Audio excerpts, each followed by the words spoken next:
Chapter 181, The Beginning of the End. Chapter text Chapter CXLA. The beginning of the end, Tel stood in his forward operating base, looking down at the map of Kandor, small models dotting it. Typical uninspired movements there. He could tell that whoever was in command on the other side wasn't a proper soldier. Probably just a mere droll, or maybe a dreadlord who thought being able to channel meant they knew how to command an army. They would press straight ahead with the main body of the Trollocs, then try to sweep round the sides with their reserves. It might work through sheer numbers. The scouts were reporting numbers beyond counting. But if they did win, it certainly wouldn't be through any tactical acumen. With the forces of the light united as they were, he wasn't too worried. If it looked like the Trollocs would break through, they could bring reinforcements. He pointed at one of the towers on the map. This will be key. Send an extra 20 points of channelers to reinforce it. He allowed himself a small smile. The tower Aes Sedai had been outraged when they'd heard that all channelers had to be assigned a level of usefulness. But how else were the Light's leaders meant to coordinate thousands of channelers of wildly differing abilities? A messenger burst in. Tell Sedai, the attack has begun. The Renar Tower is under heavy pressure. Interesting, he'd thought they'd start further east, but within expected parameters. They could hold for now. Ask one of the scouts to keep an eye on the situation, though. Scouting was ever so easy when there weren't extensive anti-channeling wards everywhere, and you could just have people occasionally spinning gateways to take a look. Now, how was he going to lure the enemy general into his trap? Perhaps if he could feign weakness on the right flank. War was a terrible thing, but Tell was good at it, and in the privacy of his head he could even admit it. He enjoyed it. Queen Tenobia cursed, words that a lady of her status should not have known. Why had she been so focused on maintaining her country's independence from the dragon? Some of his forces were in Saldir now, but few, far fewer than she knew, were in Kandor, Shinar, or Arafel, all because of her own stupidity. Saldir had held by itself for so long, she had grown arrogant. Now the border forts were already being overwhelmed, and the forces of the Shadow were streaming down towards Maradin with nothing to stop them other than a few villages. Maradin would hold, of course. It had to hold.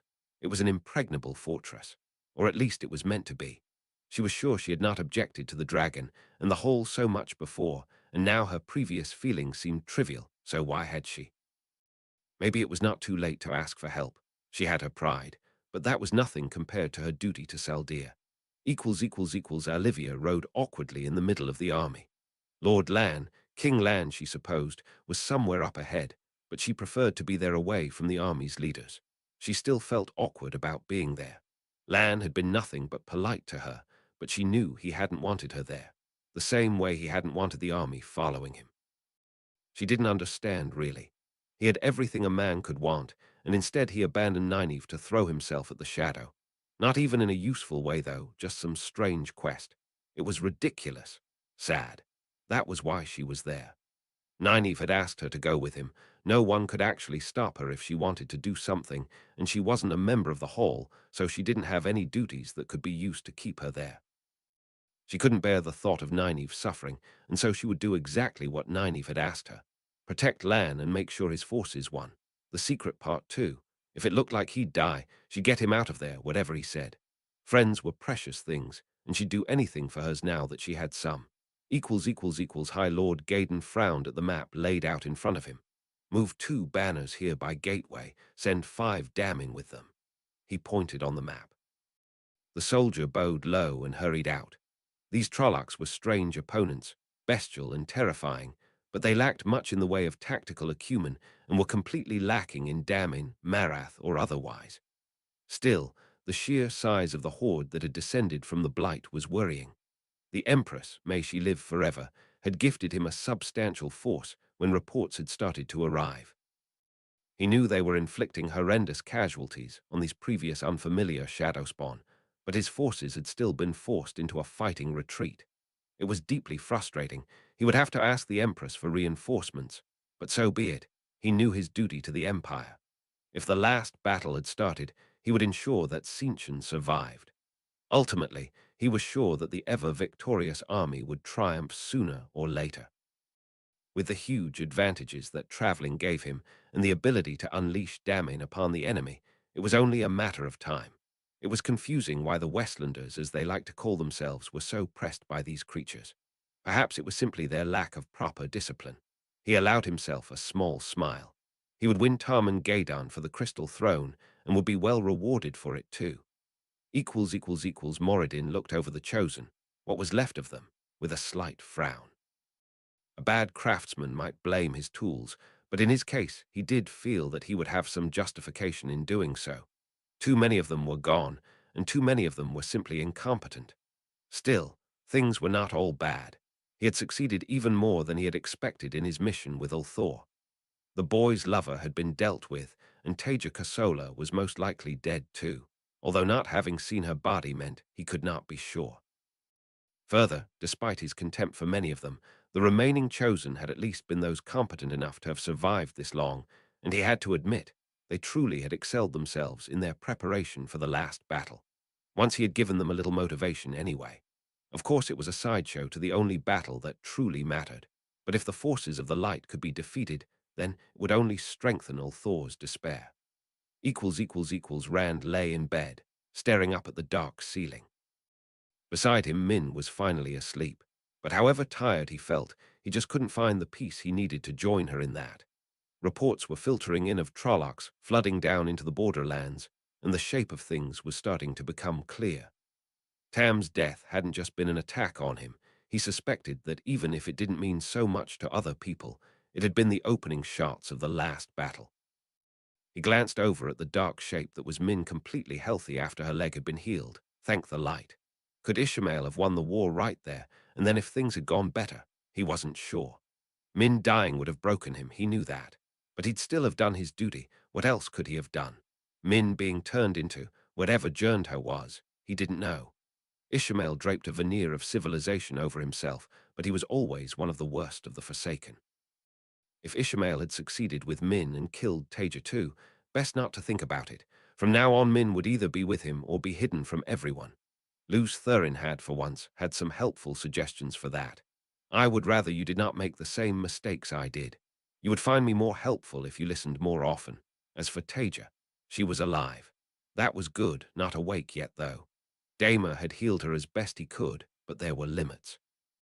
Whatever web Ishmael had used had burnt as well as cut, and Damer said there was no way to reattach her arm given the damage caused. We could have done it, but not a lone healer. Months of therapy, clone vats.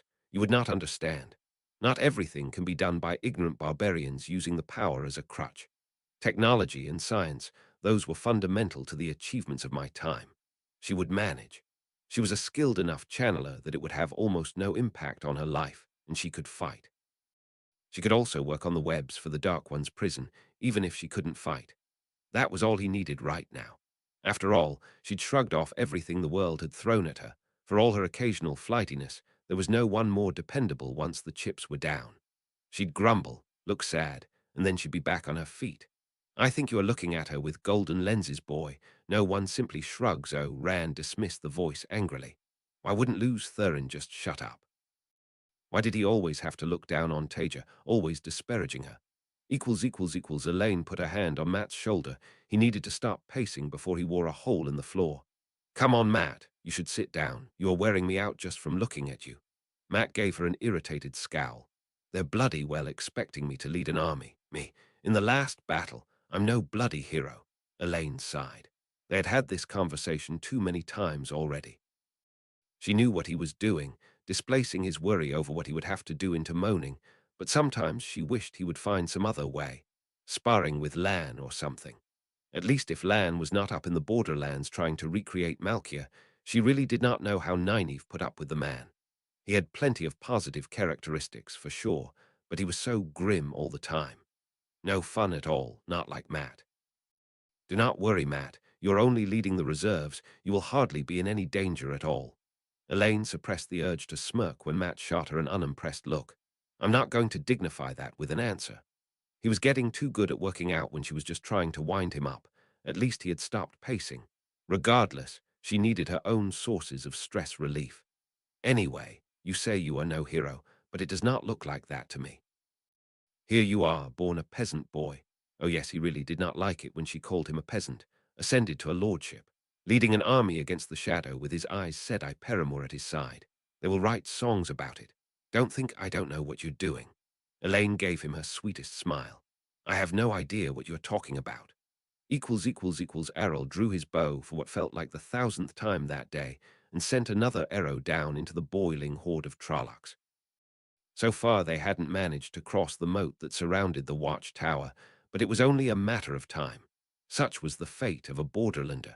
His sword, his bow, his life for his people. It would be a good death. They would buy time for the armies of the light to rally, for the women and children to escape to the south. Rendren came back up the stairs from where he'd been taking what rest he could. The man looked almost grey from exhaustion. They all did, but the man from the Hall of Servants was allowed to rest. Apparently channeling was tiring, and so he needed breaks between the times he unleashed his power on the Shadow Spawn army. The channeler looked down at the horde surrounding the tower and then glanced around himself at the men at the top of the tower. He raised his voice. I'm nearing the edge of my reserves. I can probably spin a gateway for us to escape if we leave now. If I keep fighting, I doubt I'll have the energy left when the Trollocs break through. The men looked between each other, faces hard. Arafel does not run, but you should preserve yourself. You have done your duty. Rendren smiled grimly. Then I stay. Arol nodded in approval. He might be a channeler and a southerner to boot, but Rendren knew the meaning of duty. Taija woke with a shriek, still seeing Ishmael in front of her, death in his black eyes. It took her a few seconds of wildly groping for clarity before she realized he wasn't there. She was in bed. A very comfortable bed, but not her bed. Blinking fatigue out of her eyes, she looked around. It was a nice room, but unfamiliar. There was a fine tapestry on one wall and a bedstand, but not much else. Why did she feel so tired? Was Ishmael real? Taija took a moment to think through the fog. Yes, that actually happened. She was fairly sure anyway. She'd fought him. He was beating her. Min, had she saved her? Taija's stomach lurched as memory returned. Had she killed the maiden, sacrificed her like a pawn to protect someone because Min was someone important's girlfriend, not even important herself? Had this time really corrupted her that far? Maybe she was all right. If Taija was alive, she might be too, unless this was some sort of trick from the shadow. Taija's heart started to beat faster. Could it be that? She hadn't seen anyone. She didn't actually know where she was. Ishmael definitely liked to play fucked-up games. Could this be one? She opened herself to Sedar and winced, rapidly withdrawing from the spike of pain in her head. All right, she probably wasn't shielded. The exhaustion felt like it could just have been from being healed. If Ishmael did have her, there was nothing she could do about it at the moment anyway. She should try to work out where she was, see if there was anyone she could speak to.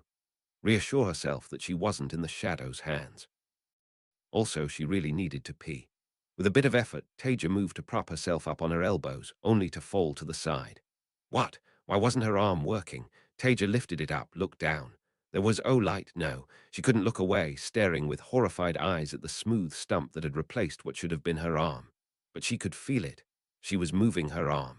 Wasn't she? She could still sort of feel it, but the evidence of her eyes was right there. Ishmael, it must have been. But she couldn't remember. She tried to think back. Mad laughter, frantic channeling, the palace falling apart around her. No, Taija's mind shied away. She realized she was hyperventilating and reached for a pillow to pull it to her. After a second, she reached with her other hand, wrapping her remaining arm around it. She needed to keep herself under control. She needed to. Where was Tell? He'd know what to do. He must be coming, surely. He'd be here soon, and he'd make things all right. Taija clutched the pillow tighter to herself and tried to slow her breathing. Tell makes things better. So far the lines are holding my Lord Dragon. Trolloc armies are pressing at each of the borderland nations in huge numbers, though, so it may be a matter of time for some. Thank you. Rand dismissed the messenger with a nod. So far it was as expected. The forces of the shadow were pressing, but the Forsaken had not yet taken to the field. Equally, the light had its reserves and was holding back its more strategic weapons. Whichever side blinked first and had to commit heavier assets would no doubt be punished by the other. Another messenger hurried in and bowed to him under the watchful eyes of the maidens. My Lord Dragon, you asked to be told when Taija said I was awake. Ah, that was important. He needed to thank her, and more importantly, he needed to speak to her about the web she'd been working on. Thank you. I will go to see her immediately. A few minutes later, Rand was striding through the corridors of his new Keemlin palace. He allowed himself a small internal smile. For all the Taija claimed to like old buildings, it sometimes felt like she had a grudge against Keemlin's palaces. "You are a fool, boy." Rand sighed to himself. He'd been enjoying Luz Thurin's silence. A pity he was back to insults. "What else can I say? I warn you, and yet you blithely amble on, chastising me for my warnings." Rand tuned out the man's moanings as a servant gestured to a door which had an aspirant standing guard outside it. After the obligatory slicing web, Rand knocked on the door, waited a moment for the call to enter, and then opened it. Taija was propped up on the bed inside. She didn't look too bad, in fact. It was amazing how good Damer's healing was. Just a bit red and bloodshot around her eyes. He supposed a near-death experience with Ishmael would be stressful even for her. Taija's eyes landed on him and she slumped slightly, barely enough to notice before the movement was gone. "Rand, how's Min?" "She's fine, thanks to you." Rand gave her a deep, low bow, something from Luz Thurin filtering through he suspected. "She's everything to me and she's alive because of you. I owe you everything, Taija, as if I didn't already." He smiled a little awkwardly. He knew she hated pretentiousness, but the words were heartfelt. They needed to be said. It's nothing. How's the maiden?" "When I disguised as Min, did she survive?" Of course that would be on Taija's mind. "She's alive, uninjured." Taija seemed to relax slightly at that. "Oh, thank the light. So Ishmael didn't get the chance to do anything to her." Rand hesitated for just a moment too long. Taija's scowl appeared instantly. "Don't try to lie to me. What happened?" Despite Taija's words, Rand seriously considered lying to her, but no, she'd just get angry if he did. He used compulsion on her. He thought he was going to make Min into a parody of herself, worshipping me and the light like one of Grindel's victims. "You saved Min from that, and I can never thank you enough for it." Taija seemed to be shrinking into herself, until suddenly she gave herself a shake and smiled at him. "I'm happy for you, Rand. It's a relief to hear that Min's all right. I was very worried about her." "Now I appreciate you taking the time to come and see me, but you must be busy getting ready for the last battle. You don't need to be worrying about me." Rand grimaced. "It's already begun, that's why I'm here. I need to talk to you about the web you've been working on. We need to get it right." "It's begun. Fuck. The last battle and I'm in bed and missed it." "I think you already fought in its opening engagement. Don't worry, there'll be plenty more." That got a weak smile out of her. "What about Tell?" There was something in her tone that he couldn't quite put his finger on. "I assume he's fighting." Rand braced himself for a rant from Luz Thurin that didn't come. "Yes, he's coordinating a large part of the defense, doing a masterful job of it too." "Oh, of course he is, just where he should be," she said quietly. She seemed to shake herself. "Good, that's good." Taija trailed off again, staring into the distance for a second. "Don't worry, you'll be up and about in no time and ready to join him." "You truly are an idiot boy. I despair. Look at her. There he was. Insults as usual. Taija was stronger than Luz Thurin had ever been.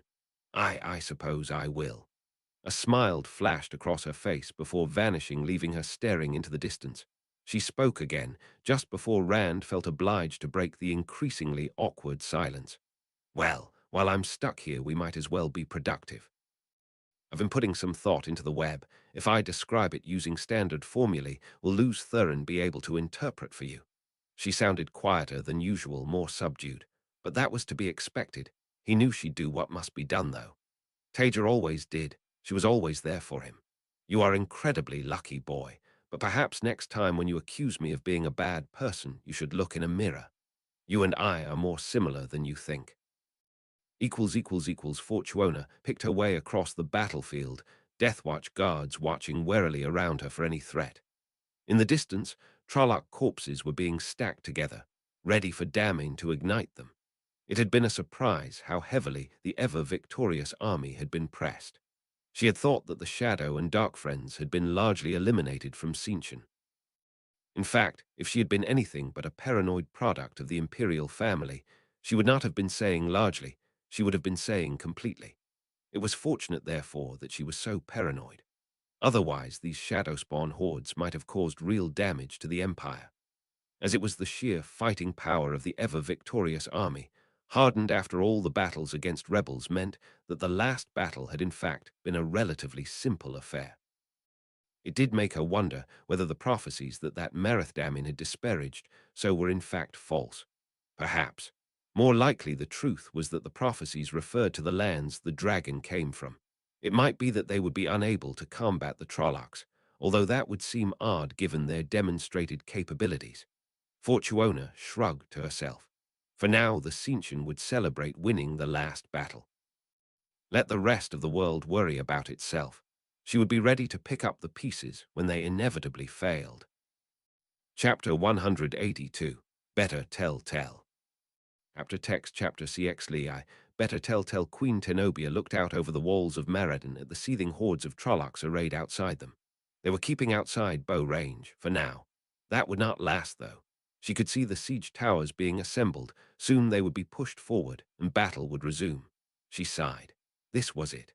Everyone who was going to get out of the city had gone. The rest of them would fight to the last to hold it. She could only hope that her requests for help were answered. The hall and the tower. She had asked both, and if she was very lucky, they might both answer. Shapes twirled lazily in the sky above the city, Dragka, of course, watching the defenders' movements and ready to pounce on any movement. A beam of fire suddenly shot up from elsewhere on the walls and speared one, sending it falling smoking from the sky. That would have been one of the few channelers in Maradin, although she was not sure which. Satisfying, perhaps, but a waste of energy swatting individual dragcar out of the sky. She sighed and shook her head. She could only hope that Maradin did not fall because of her pride. Now to find Davram and discuss what else they could do, even though she knew they were already doing everything they could. Tell winced as he looked at the map. He hadn't underestimated the Shadow's commander. He was fairly sure of that. But he did suspect that he had severely underestimated the sheer number of Trollocs that the Shadow would be throwing at him. He hadn't realized there were that many in existence. How had they managed to build up such a force? It beggared belief. The watchtowers were going to fall. That was beyond doubt now, unless he decided to play some of his cards early, but that would cost more lives in the longer run. The dilemmas of command, decisions he'd made too many times before. He wasn't the man he once was, though. They deserved at least some chance of survival. Take a message to the duty Aes Sedai. Send the watchtowers the signal that they can retreat. They've done their job. It might not tie the Trollocs down for as long as he would have liked, but it was important to preserve valuable resources, which included the men and channelers. That was the logical justification, but in the end he just couldn't be as cold as he once was. Taija lay in bed, forcing herself to spin Sedar. She wondered whether she should ask to see the maiden, see if there was anything she could do for her. Taija's stomach churned at the idea. She knew she couldn't. Had Ishmael used Dark One's power on her? That seemed possible, but she didn't want to ask. She didn't want to think about it at all, just the idea made her sick. She knew she was failing to face up to things. She should take responsibility for her actions, but maybe tomorrow. Maybe she'd feel better then. If she added a bit more spirit to the interior wall and then tightened the flows then that should interact more smoothly with the 5-element central matrix. Taija tweaked the web in front of her, not even bothering to spin it inverted, and tried to focus on what needed to be done rather than on self-pity. She couldn't blame herself for not being able to beat Ishmael. No one could go toe-to-toe with him except maybe Rand. She knew that. After a while of refining her web, successfully distracting herself away from morbid thoughts by throwing herself into work, Taija reached for the cup on the bedside table without looking, eyes still focused on her spinning. There was nothing, and with a jolt she remembered. Blinking rapidly, she spun a flow of air and brought the cup to her lips. It was fine. She wasn't even slowed down by this. She still had her brain. She could still fight. Other people wouldn't be able to make up for it with channeling. Taija took a deep gulp of water and put the cup back with her web of air. It was fine. There was nothing she could do with a hand that she couldn't do better with the power. Except touch, but that was fine. It wasn't a big deal. She didn't need to feel a cup in her hand. She turned her attention back to her web, clutching the pillow tighter to herself with her remaining arm. Maybe Tell would be able to get away and come and see her soon. Rand watched the messenger disappearing again. It seemed that Tell was doing as well as he had expected in holding the line in Kandor. The man hadn't even asked for reinforcements yet. Truly, the Creator had blessed him with Taija, and because of her Tell. I still would not leave him in charge of an army unsupervised. Rand almost laughed at that. He was fairly sure that was the nicest thing Luz Thurin had ever said about Tell. Go fuck yourself, boy. You have no idea what he did to us. Rand dismissed Luz Thurin's voice as another messenger walked in and gave him a low bow. My Lord Dragon, I have the report from Saladir. They say that they are being pressed, but are holding well. For now, they hope to hold without reinforcement. Rand's eyebrows went up at that, but he supposed they did have one of the great generals leading them, and perhaps the shadow was less focused on them. Thank you. Please report back that reinforcements are available if they need them. He hoped that this wasn't Queen Tenobia's pride, but no, she wouldn't be. That stupid Borderlanders were absolutely dedicated to defending their kingdoms from the shadow above all else. Pride came a distant third after that, and their honor. Now, perhaps he could take 30 minutes for himself, spend the time with Min, before the demands of his role overtook him again. Every single second he could spend with her was all the more precious for how close he'd come to losing her, especially when he knew his own end was getting ever closer. Can it, boy? You have too many people working hard to keep you alive, despite your best efforts. Rand ignored Luz Thurin with long-standing practice. He wasn't going to let the man ruin one of his few moments of relaxation. Rand knocked on the door to Taija's room, and at her call of enter, opened it, leaving his escort outside with the guards on her door. What's up? He tried using one of her odd phrases, hoping to make her laugh. She did smile, but only a small one that vanished quite fast. She looked a little disappointed, actually. He hoped it wasn't that she'd made no progress with the web. Fine, thank you. Things are going well. How about you? Rand sighed. As well as can be expected. The battles are intensifying, and I'm just waiting for the shadow to really start to push. So far our lines are holding, but I feel like it's just a matter of time, and I know people out there are dying in their thousands. In my name, and in the name of the light too. I know I need to wait, need to get this right, but it's just difficult feeling like I'm sitting here doing nothing while it's going on. Rand realized he'd almost been ranting. Sorry, it's just... Oh, Rand, I know it must be difficult for you. I'm sorry, don't worry. We'll solve this. Together, it's all going to work out just fine. You'll be fine, we'll be fine. She didn't sound completely convinced, but then who would? Rand still found the words reassuring. She always could reassure him. He gave her a wider smile, which she didn't seem to notice, just staring into the distance, probably distracted by trying to work out her webs. So how's your research going? Have you had any success? Taija gave herself a little shake and focused on him again. Yes, I think so. Theoretically anyway. Ultimately this is all theoretical, which is a problem, but I'm not sure it's one we can do anything about. Just gambling the world on me having any idea what I'm doing. She laughed bitterly, and then her lips turned down. Sorry, I know this must be stressing you more than it is me. You're the one that has to do this. I'm just the helper. Anyway, Taija took a breath. We need to work on this. It's no good if you don't know what's going on. You've already explained Luz Thurin's warding pattern to me, and I've talked it over with Tell. He's better than me at that kind of thing. She blinked rapidly and looked down. It must irritate her to admit she didn't know something when she knew so much. I've been working on my web and how to tie it into the warding scheme. I can try to explain, but you might have to open yourself up to Luz Thurin. She seemed to shrink into herself slightly at the name, triggering a flash of anger in Rand at the way Luz Thurin had spoken to and about her. Nevertheless, he did as she said, as she started to explain various concepts in the old tongue, spinning Sedar into visible patterns in the air to illustrate. It must have been 2 hours of discussion with Taija, technical breakdowns of webs on a level that Rand barely understood, but still somehow made sense to him. He supposed there had to be some kind of advantage to having the offensively cantankerous voice in his head. He still didn't understand how Taija's web worked, neither did Luz Thurin, but he was fairly sure he could at least replicate it, and that was what mattered. Still, he needed to wrap things up. His head was starting to hurt from trying to keep up with Taija, and there were 1,000 other demands on his time.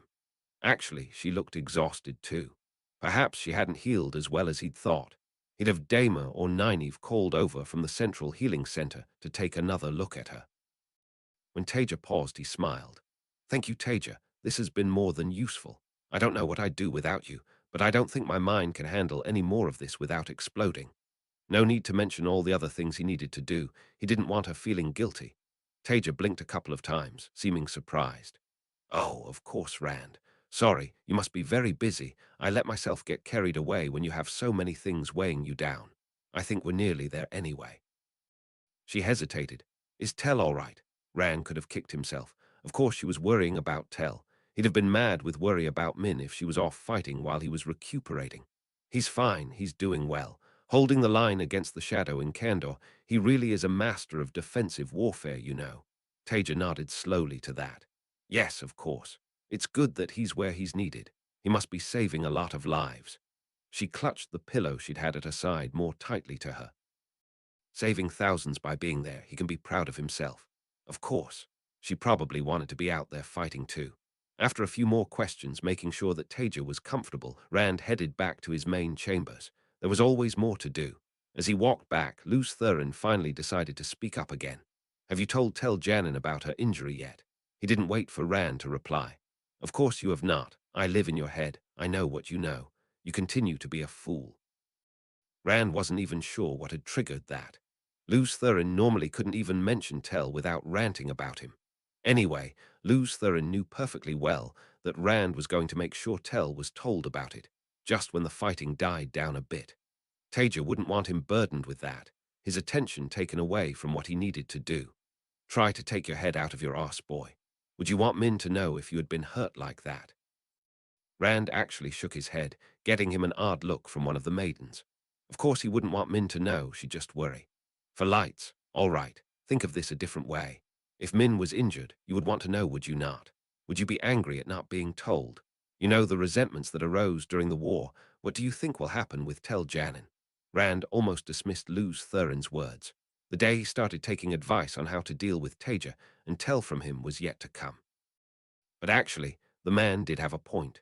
Just the fact that he was speaking with concern about Tell was enough to make Rand hesitate. He had a feeling he was being manipulated, but Luz Thurin's logic was strong. He'd have a message sent to Tell. Olivia stood on the ledge that she'd found overlooking Tarwin's Gap. 2 aspirants were beside her, guarding her from attack by dragcar. That let her focus completely on the press of troops laid out below her. The Trolloc army was a shapeless, seething mass stretching back as far as the eye could see. She had no idea how they kept themselves fed, but they were still held back by Lan's army. Horribly outnumbered as they were, Tarwin's Gap meant that they could hold back the much larger force, for now at least. She wove Sedar, drawing fully on her strength and the angriel that Nynaeve had discreetly given her. She wasn't sure Nynaeve had been meant to do that, but she'd make sure that it wasn't wasted. A rippling line of explosions tore through the Trolloc lines, just behind the front, tearing through flesh in a rolling blow that carved a swathe through their ranks. She was pacing herself. This wasn't a quick duel between dammen. This was going to be a long, hard slog. But every time it looked like the shadow might be pressing too strongly, she would intervene, tilt the odds back in favor of the light. Maghidian watched as the messenger turned away from her and rode towards the edge of the anti-traveling wards. There would be a couple of aspirants waiting there, ready to send him on his way. It was an interesting dilemma for an army in this time. They could not risk moving vital assets out from under anti-traveling wards. Yet equally, those wards slowed communication and meant that they couldn't just speak directly to each other. A dilemma, indeed. Beryl had once explained to her that warfare was about creating dilemmas for your enemies, forcing them to choose between 2 unpalatable options. She normally had little time for the man and his pompous windbuggery, but that one she'd quite liked. Well, the lack of technology in this barbarian time had created a bit of a dilemma for the light, and now it was time for her to go and have a chat with the aspirants who were spinning the gateways. Only a short one. She had no desire to get caught, and then back to Ishmael to report. He really was keeping the Chosen on a short leash these days. At least he seemed less mad these days, marginally so anyway. Greendel cursed again as she found yet another dream barred to her. It had been something of a long shot if she was honest with herself, but it was still infuriating. Every dream she had been able to find from the Light's leadership was warded. Even that blasted Saldean generals. She had hoped that at least with their lack of support from the Hall they would have nothing, but it was presumably one of the so-called Aes Sedai from Tar Valon instead. Fine. It had been too much to hope for that this might work anyway. With Taija Kosola and Tel Janin around the light would naturally have considered the dangers of attack from the unseen world. No matter, she had hoped to have an easy time of it in the last battle, working her magic on the minds of the Light's leaders. That did not mean that it was the limit of what she could contribute. Oh no, she had a nice surprise in store for when she took the field. The tests had gone perfectly, and no one had suspected a thing. She knew some of the chosen, the stupider ones, thought of her as a bit of a joke. Fortunately, she could not care less what they thought, but still, there would be a certain satisfaction in seeing their faces. Grendel sensed rather than saw movement in the distance. Perhaps it was a good thing that the general's dreams were shielded. The unseen world had been becoming a busier place in recent times, and she had no great desire to test herself against an actual dreamwalker here. It was not that she thought she would lose. She was confident in her abilities, but the risk-reward ratio was simply too poor. Tell stared down at the map. The Trolloc model seemed to be inexorably getting closer to Chachin. It reminded him of some of the earlier days of the war. Desperate improvised defenses being swept away by hordes of shadow spawn that outnumbered those that could be persuaded to fight by a huge margin. Of course there were differences, but that same relentless advance brought bad memories with it. He'd need to bring in reinforcements soon. It was disappointing that he'd have to show at least some of his hand before any of the Forsaken did, but perhaps it was inevitable. The ability to breed Trollocs so quickly was one of the Shadow's greatest weapons. All thanks to Agena. If not for him, the War of Power would likely have been a short war. For now, though, he would keep whittling down the horde. He pondered the map for a second. If he moved a force to that hill there, it would have to be by Gateway. They could act as a spoiler to the Shadow's advance. Moves and countermoves played out in his head at lightning speed. Ahem! Tell's train of thought was broken by the sound of someone clearing their throat behind him. Yes, what is it? He didn't quite manage to keep the irritation out of his voice. The man bowed low, looking nervous. My apologies for bothering you, Tell said. I've been given an urgent message to deliver to you. He held out an envelope. Tell mastered his temper and took the letter. It wasn't the man's fault. Thank you. His mind was already going back to the battlefield as he tore it open and glanced it over. Greetings, best wishes, thought you should know. His world came to a crashing halt. Taija was hurt. How long would it take him to get back to Keemlin? Fuck. He was halfway across the continent and he forced himself to keep reading, his heart slowing slightly. All right, it wasn't so bad. She'd been hurt, but she was safe and had been healed. Just needed some recovery time. Fine. Okay. That wasn't so bad. Why the fuck had she been fighting Ishmael, though? The last time that had happened, his mind shied away from the thought. He needed to go and see her to make sure that she was okay. She'd been hurt before. That was not fine, but manageable, but fighting Ishmael again and presumably losing. That wouldn't have gone well for her. She was still brittle, he knew that. She could put on a good face, she was strong, but even in the war she'd felt things more than he had. Nowadays she didn't have the same reserves. Even if he couldn't go for long, he needed to go, but then wasn't that abandoning his duty here? He put so much work into redeeming himself from the terrible things he'd done because of her. How could he justify abandoning his post now just to make sure she was all right? It wasn't joining the Shadow, but it was putting his own desires above the needs of the world again. His lips turned down into a grimace. Fuck. Tell, said I. The urgent voice broke him out of his frantic thoughts. The Algonin lines are near buckling. Should we be reinforcing them? Fuck. He wrenched his mind away from Taija and back to the map. No, order them to pull back. A fighting retreat. We'll then hit the Trollocs in the flank. He'd get the front stabilized, and then he'd go as soon as he could.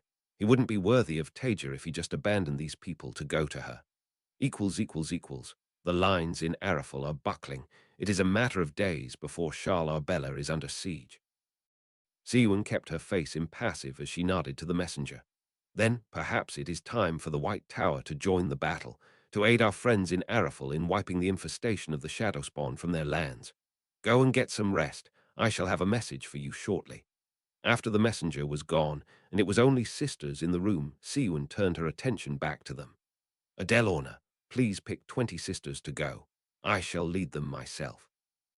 But mother, Megan leapt to her feet and was quelled with a glance from Siwan. Adelorna has the military command. I am no general, but I am strong. Better that I make myself useful rather than sitting here like a beached fisherman." Some of the sitters looked like they wanted to protest, and Siwon continued. "The last battle is here. Every mile that the shadow advances is a defeat for the light. There can be no standing on status, no hiding at the back. We must each do everything we can for the light. Do you think that the Hall's leadership will be waiting in the background for the fight to be over? When the war is done, mark my words, we shall be judged like the day's catch, and if we are not seen to have fought with all our might, then the Hall will take every advantage of that." Of course there were still protests, but she had made up her mind, and if there was one thing Siwon was good at, it was getting her way. Taija was fighting Ishmael again, frantically spinning webs, trying to fend him off and failing. Every step forward he took she had to take one step back. His chuckle, so genuine, so disturbing, rang out as he clipped her with something sending her tumbling to the ground. Pain lanced through her and Taija panicked. She spun balefire, lashing out, and a miracle it speared straight into him. Suddenly the laughter was gone, his colors reversed, and he was fading. Only he wasn't. Instead, as Taija hauled herself back to her feet, he changed, Antiro's bearded face replacing his smooth cheeks. "Antiro." She took a tentative step forwards, reaching out to him. There was no affection in his eyes, though, just cold hate. "You killed me." "No," Taija shook her head urgently. "Ishmael killed you, but you made it happen. You drew him to me, you failed to fight him off. Instead, you just fucked off and left me, left all of us, left us to die so you could swan around in the future." He turned his head and spat, walking steadily towards her. "First among servants. I always thought you were a joke. Stupid little girl swanning around with a third name she never earned, ha. But this, it would break Sailor's heart. Have you even spared her a thought since you got here?" "I didn't want it, I had to. I'm just trying to help them survive." Taija was retreating from him, cowering under his relentless advance. "Of course, you had to leap into the most powerful position you could find. They needed it, I'm Aes Sedai. What was I meant to do? Saying no would have meant abandoning everything I stand for, every principle of the Aes Sedai." Antiro wavered, his face replaced with the maiden's. There was no hate there. Instead, she stared straight ahead of her, glassy-eyed, as if there was nothing behind her eyes. "You talk of principles, Taija Kosola, woman of no sept or home, yet how long did it take you to decide to sacrifice me?" "I, equality, freedom, service. The core principles of the Aes Sedai." "Yes," Taija nodded frantically. "You killed me. You knew exactly what you were doing, and you killed me." "No, I." Taija's heel hit the wall. She couldn't back away anymore.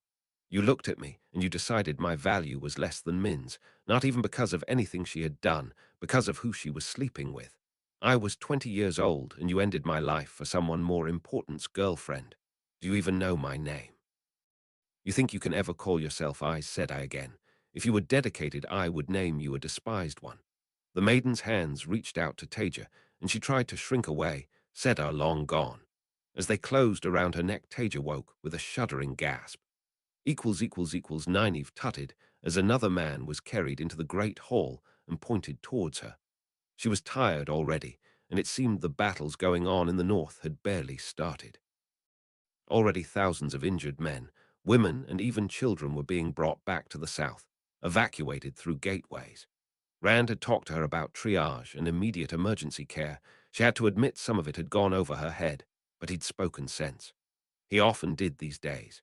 If she'd been left in charge of the healing without his input, she'd have had healers at the battlefields. The anti-traveling wards simply meant it took too long to get people away to safety. His system made more sense, though. A division of healers, those good at rough and ready healing, staying at the battlefields, getting people into just good enough condition that they could survive the journey and helping to bring them back, then the most skilled healers here, in a centralized location, where the work could be completed. She spun all 5 elements together into the man, watching as color returned to his cheeks and wounds knitted together in seconds. She hoped Lan was.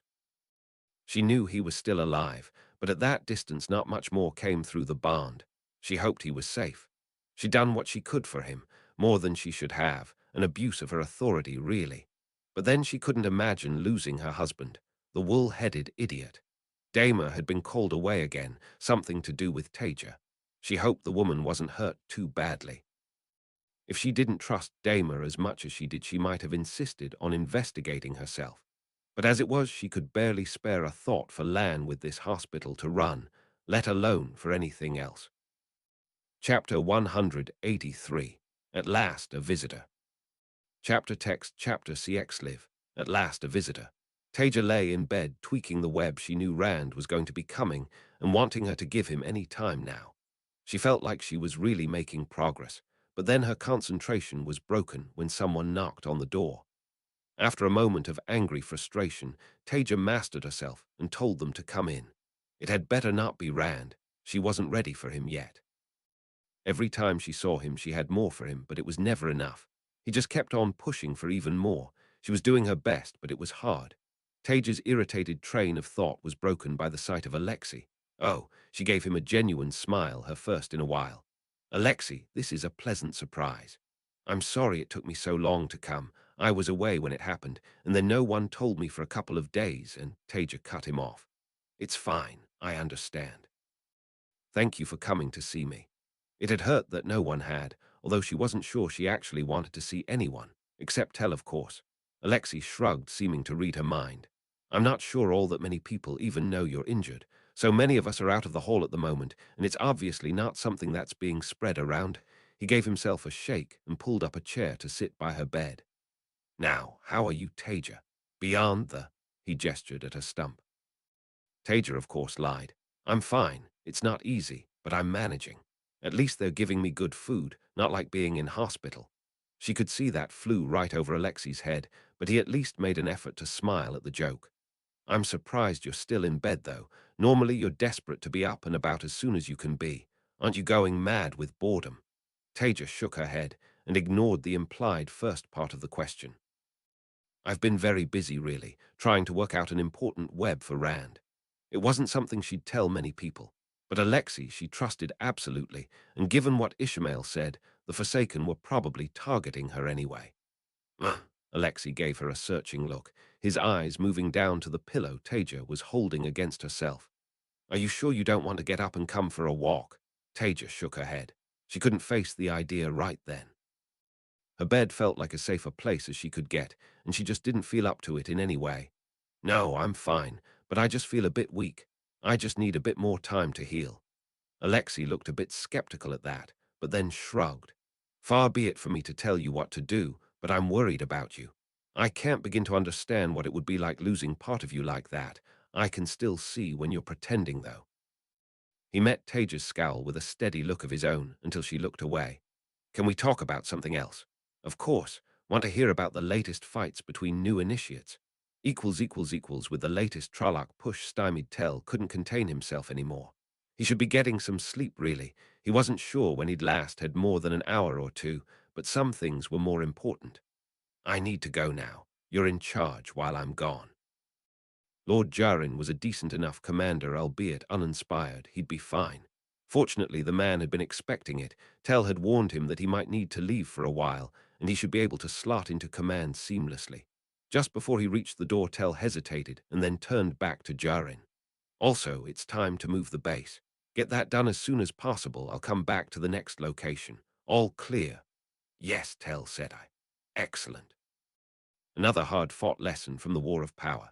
If you left your command center in one place for too long, there was a real risk of someone hitting it with a sangreal or sending in a kill team like the Lightbringers. Now, what would be the fastest way to get to Keemlin, given all the layers of anti-traveling wards at both ends? Semirage looked out at the walls of Maradan through a magnification web. They had successfully beaten back the first Trolloc assault. Unsurprising, really. It was an impressive fortress, particularly given the lack of, well, almost anything useful in this time. Of course, it would ultimately fall, even if they had to fill the moat with Trolloc corpses to do it. That would be inefficient, though, and Moradin had made it clear that he expected rapid advances. The Borderlanders' lines must be broken and fast so that the Shadow's forces could penetrate into the soft underbelly of the light, and he was willing to expend resources to do that. And so, here she was, back on the battlefield. It had only been a few thousand years. She glanced at the red veil dedicated beside her. Give the order. The attack will begin in 1 hour. Bring the walls down. Remember, we want prisoners. We will be moving fast, and if the Trollocs have to forage, it will slow us down. It was a pity that she did not have more women at her disposal.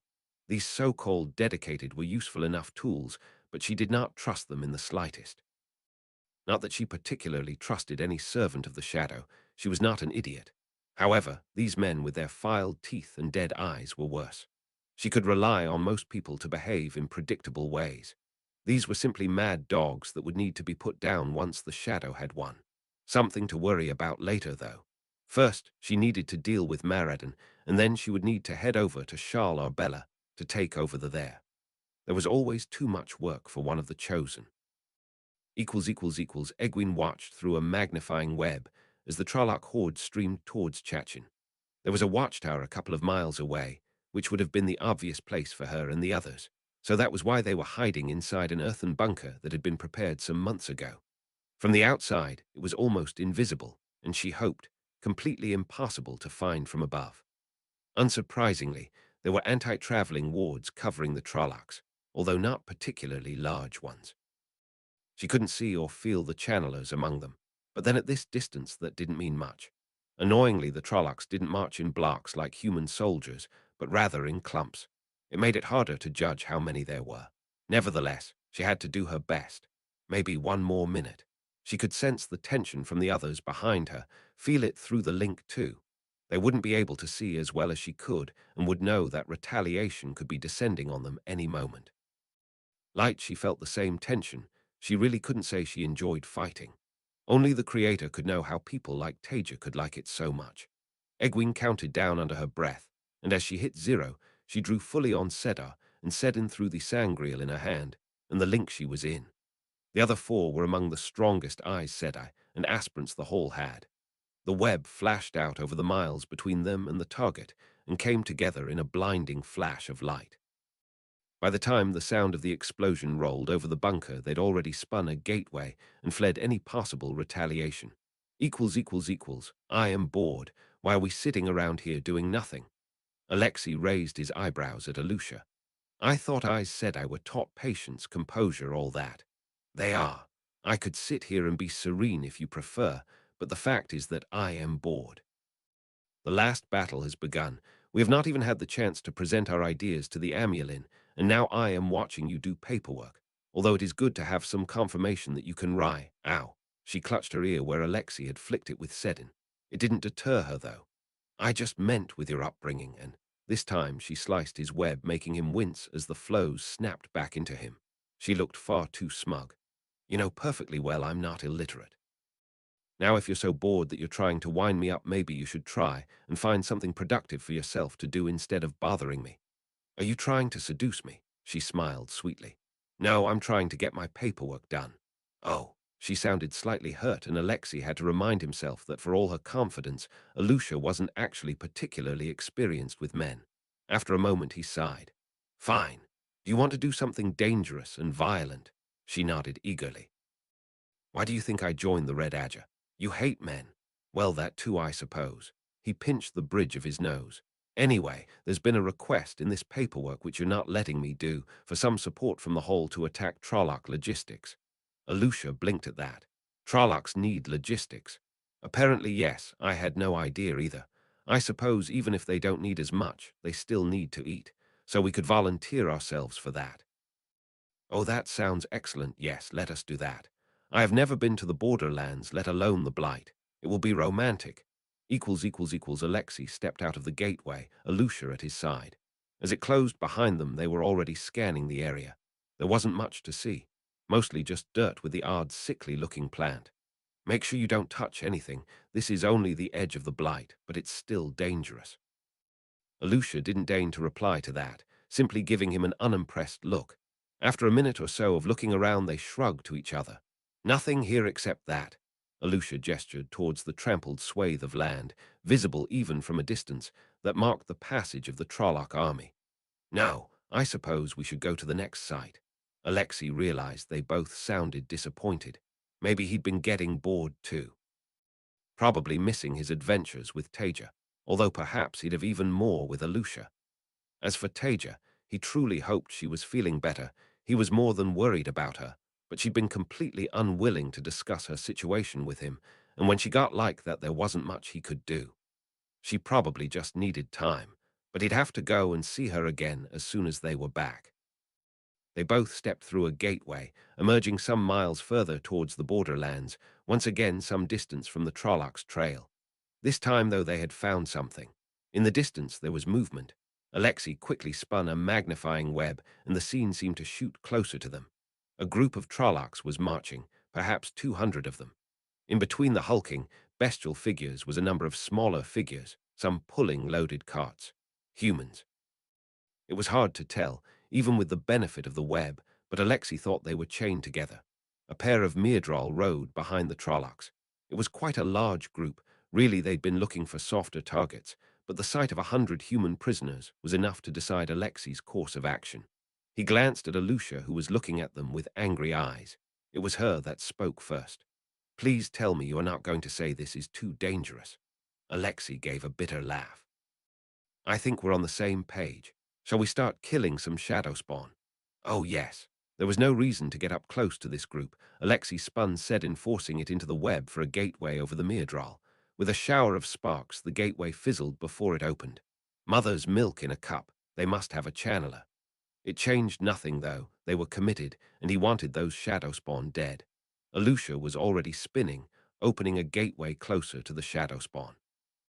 They both leapt through it and opened another, closer still. Probably a bit under a mile away. Clearly the wards weren't very large. That would be close enough. As soon as they were through, Alexei was spinning Sedin, pulling lightning from the overcast sky and drawing it onto the Myrddraal.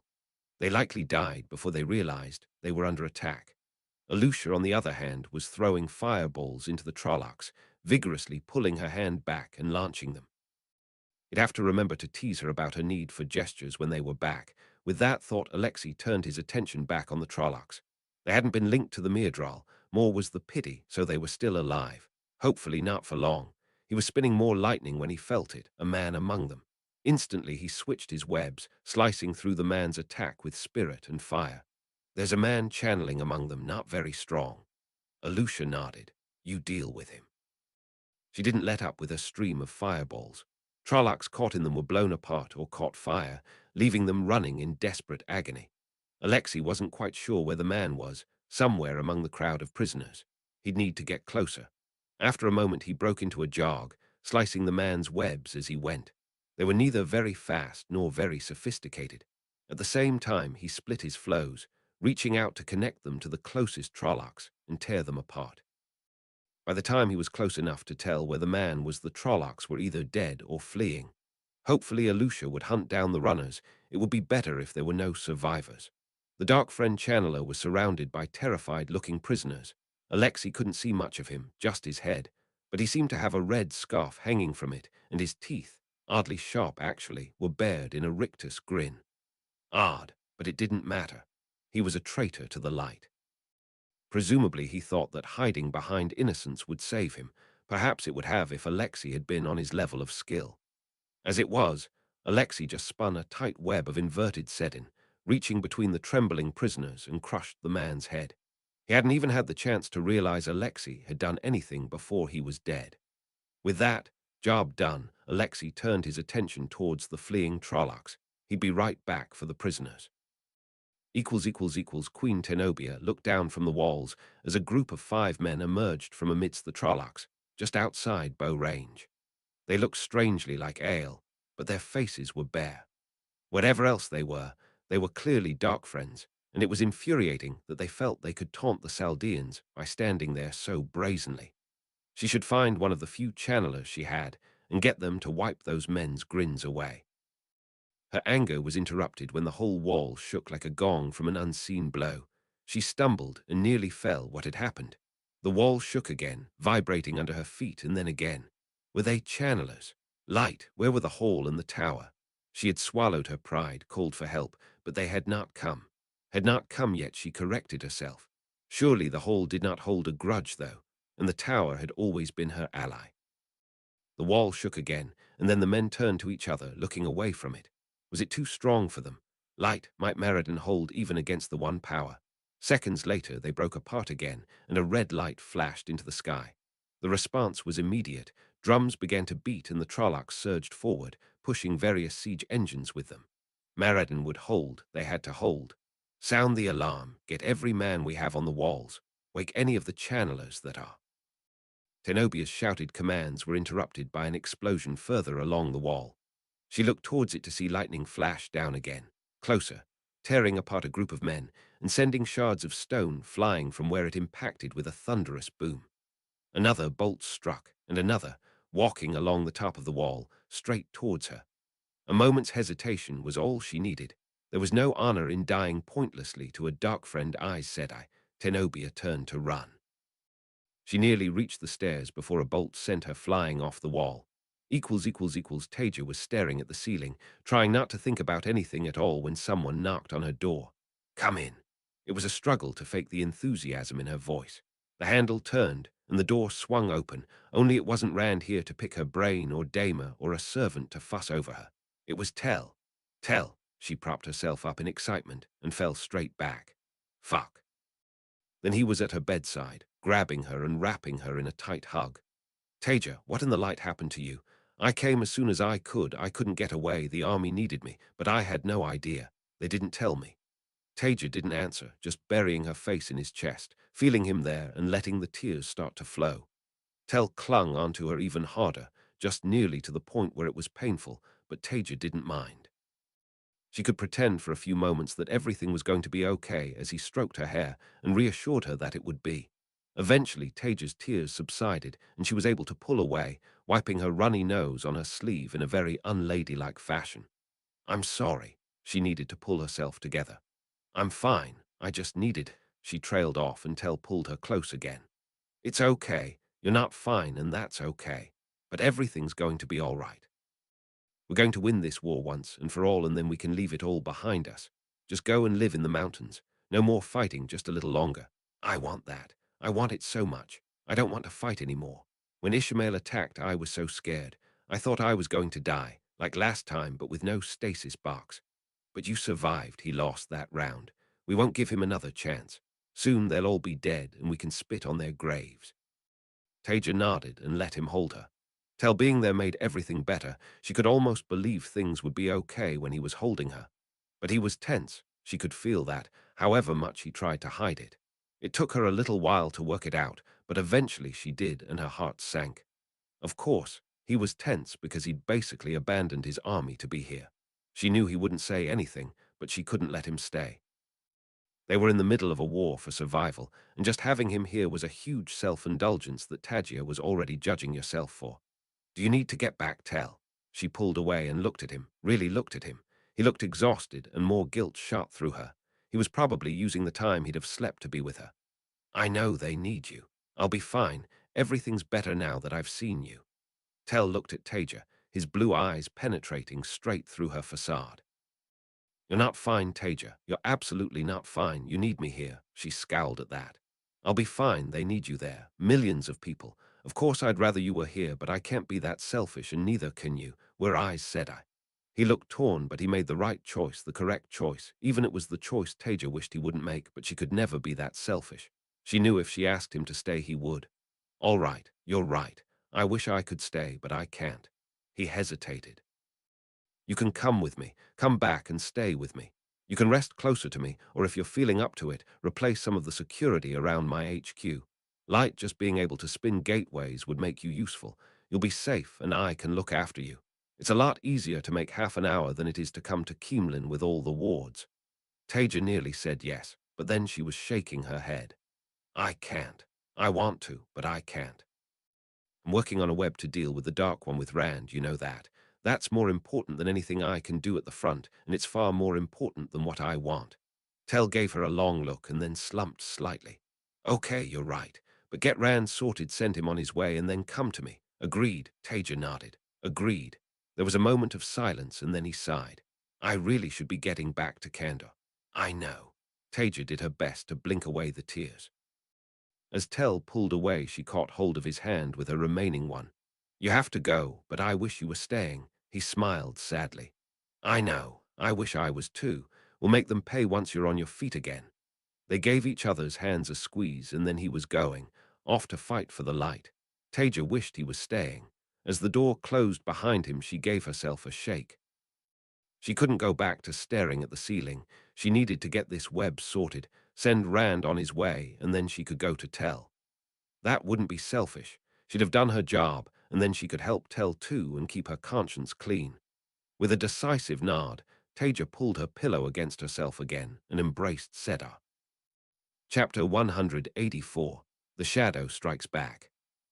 Chapter text chapter CXLV. The Shadow Strikes Back. Finally, I have obtained news from Keemlin. Makedian hesitated until Moradin gestured for her to continue with more than a little impatience.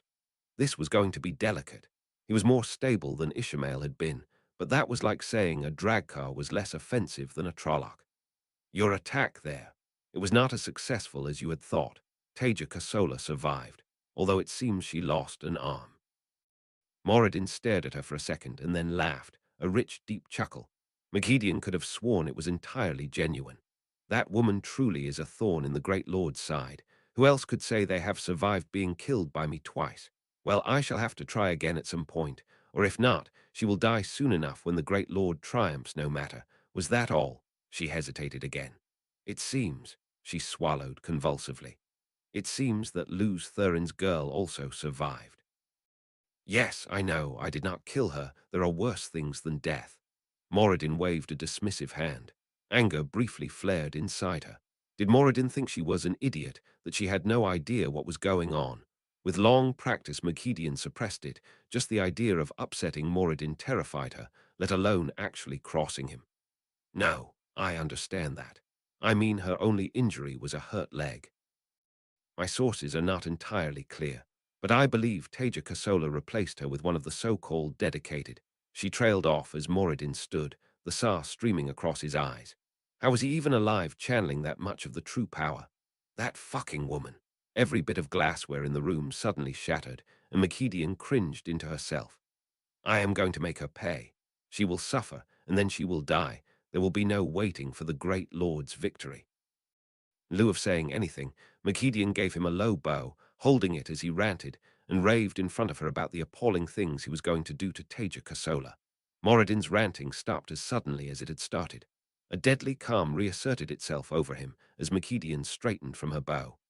I want her dead. Of course, I will pass on the orders. She had no idea how it would be achieved, but at that moment, she'd have sold her own mother to a Myrddraal to get away from Moradin. Yes, whoever can kill her will be greatly rewarded. I will not make the mistake of trying to claim her for myself. I want that woman dead as soon as it can be arranged. You give the orders. In the meantime, he paused to think, suddenly all ice-cold calm. Your other intelligence work, yes, that has been excellent. Makedian breathed a sigh of relief. I had not thought it worth revealing our penetration of the light's communications, nor revealing such a significant card from our hand. But now, yes, I think that will be appropriate. You will find Demandred and tell him I wish to speak to him without delay. Siuan stood on the walls of Show Arbella, looking out at the smudge on the horizon. The city was ready for a siege, but it was still a daunting thought. Had she trapped herself here? The contingent from the hall had woven very extensive anti-traveling wards, not that she would have done anything else. However, once the Trollocs had the city surrounded, she would be trapped there as surely as any non-channeler. But then, was that any different to the situation before Taija had taught her to travel? Probably not. Ultimately, it did not matter. However one sliced the fish, she was committed now. Her and her group of Aes Sedai would share the fate of the Araflans in their capital. If the Creator allowed it, that fate would be a decisive victory. The walls of Show Arbella were high, and she trusted the Aes Sedai with her. They were all level-headed women that she had worked with for decades. They, plus the force from the hall, would have been enough to shatter an army in a day under normal circumstances. Of course, these were not normal circumstances. She would need to plan a rotation. She could not afford to exhaust the women. She would also need to speak to whoever was in command of the hall's forces. It would be ridiculous not to coordinate as closely as possible under the circumstances. All of the sisters Adelorna had picked were relative moderates. They would be able to work with the Hall's group without any significant problems. My Lord Captain. Geoffram turned to the Child of the Light who had called his name. Yes, we have a message from the... His mouth turned down in distaste. Lord Dragon, we are requested to join with one of his ale septs and advance northwards in anticipation of the shadow spawn breaking through the borderlands. The Lord Captain Commander has ordered us to proceed. The man held out a letter, presumably more detailed orders. Very well, you may go. Geoffram took the letter and broke the seal. He would need to get the camp roused and start making preparations. It was a good move, linking them with the ale. The Children of the Light had no fondness for the veiled savages, but he knew that the dragon's own forces were heavily integrated with those of his pet channelers. This way they could be kept apart, and yet both serve the light in their own ways.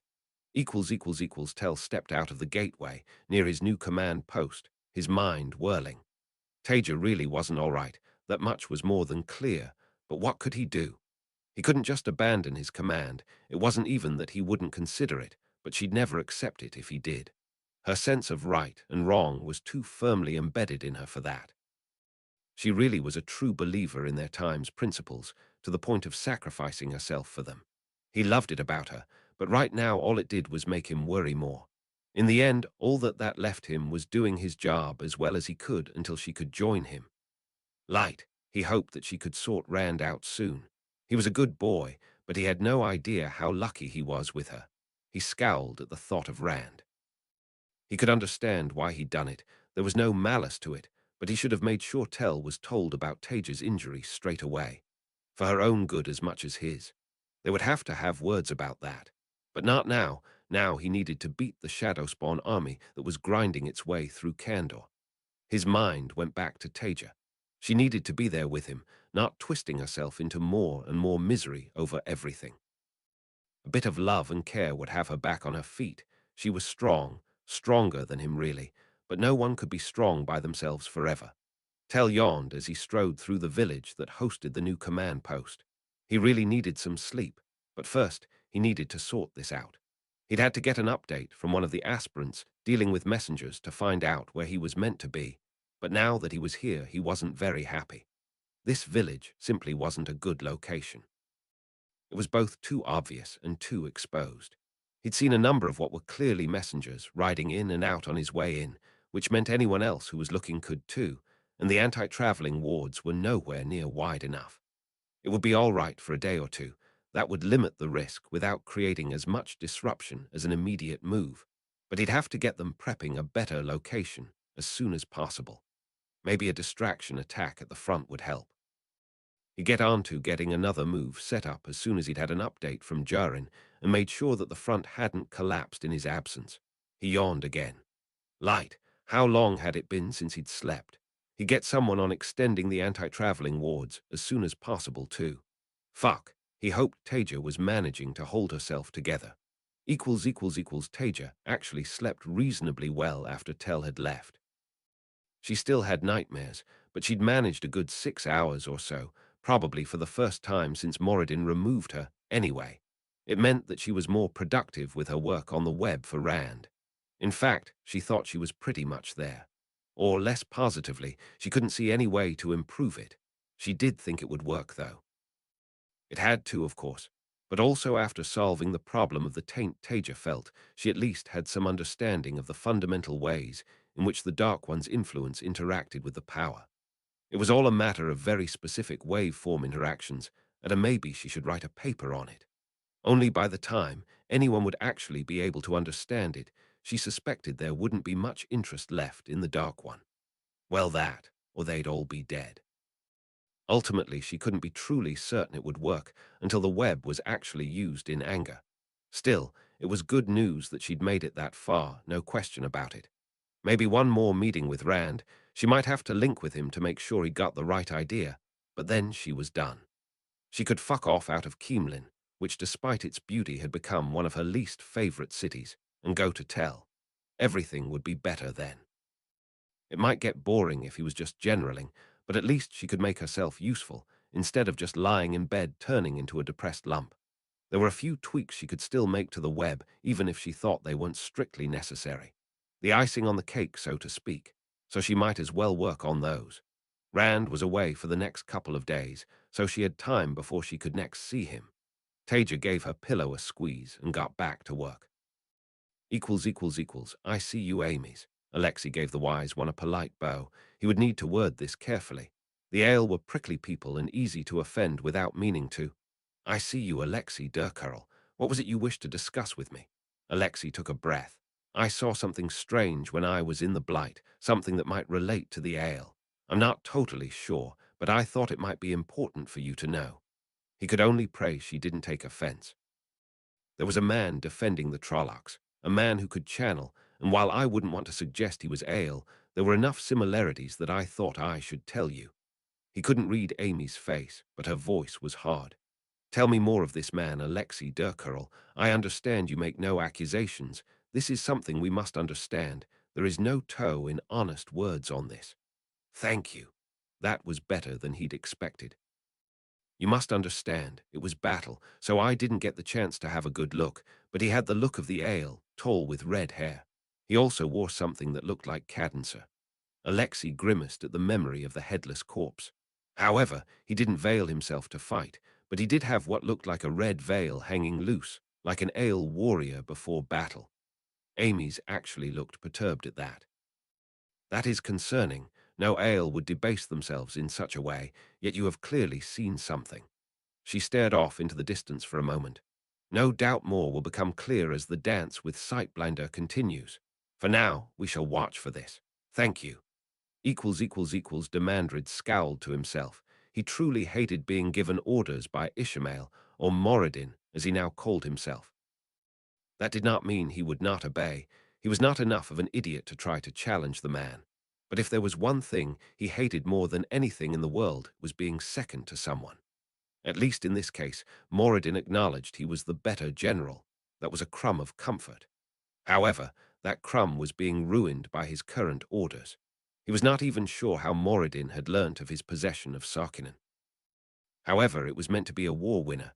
The Light would not expect it when he carved a hole in their lines, relocated, and then annihilated whatever fools tried to retaliate against him.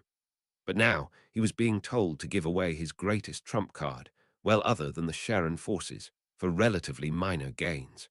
Oh, of course it would deal with one of the Light's generals, and a traitor to the Shadow at that, but it was a waste.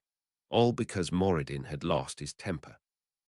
With an irritated growl, he seized Sedin and prepared the gateway for his escape. Then he took a deep breath and drew fully on the power through the second most powerful male Sangreal ever made. We need to find a way to fortify the lines there. Do we have any second line troops we can reassign? I will see what I can do, tell Sedai, and report back. Thank you. Tell turned his attention to the aspirant who'd just come in. Have the anti-traveling wards been extended? They now go 6 miles out, Tell Sedai. He sighed and resisted the urge to snap at the boy. I need at least 12. I could just about hit something that far away. Think of what a full circle could do. Of course, Tell Sedai. The boy bowed and fled. Right, on to the next job. How are we doing on setting up the spoiling attack near? He trailed off as he suddenly felt a huge surge of Sedin being channeled to the west, more than anything since the cleansing. Oh, phoo. Chapter 185. Fallout. Chapter text, chapter CXLVI. Fallout. The lack of news from Saldia was growing increasingly concerning. Rand had respected their messages that they didn't need reinforcements, but now there was only silence. You may have been played, boy. Send someone to check and damn their intransigence. It was a sobering thought that the Shadow might have scored a victory somehow, without him even realizing it. Not that Luz Thurin had suspected either. After a moment's thought, Rand waved Moiraine over. He could rely on her to be efficient, and she was strong enough to look after herself, especially with her Angreal. Moiraine, I'm sorry to have to ask you this, but I need someone to go to Maradan and check the Saldeans don't need help. They've said they don't, but given the way every other nation is being pressed, and their silence recently, I need someone strong that I can trust to go and see the reality there. Thankfully, Moiraine didn't protest or try to insist that her place was at his side. Of course, Rand, I shall go immediately. For the first time since Taija's confrontation with Ishmael, she felt like she might actually be up for getting out of bed voluntarily. Eventually, she decided not to. She still couldn't quite face the idea, but it was an improvement. Tell's visit had made her feel better about the world, better about her own situation even. She still shied away from thinking about it. But the idea that she could go and be with him, instead of in this fucking room trying to sort out an incredibly complex web for Rand, was making things look brighter. When she grabbed her mug with air and brought it over to herself, she still wanted to crush it into dust, though. Even using gateways to speed up travel between ward lines, it still took Moiraine the best part of an hour to get out from under the anti-traveling wards that extended over what had become known as the Army of the Light. It was slightly frustrating being sent away by Rand, partly because she was not entirely eager to be given orders by him, even when they were worded as requests, but also because it took her away from where she could be most useful, advising him.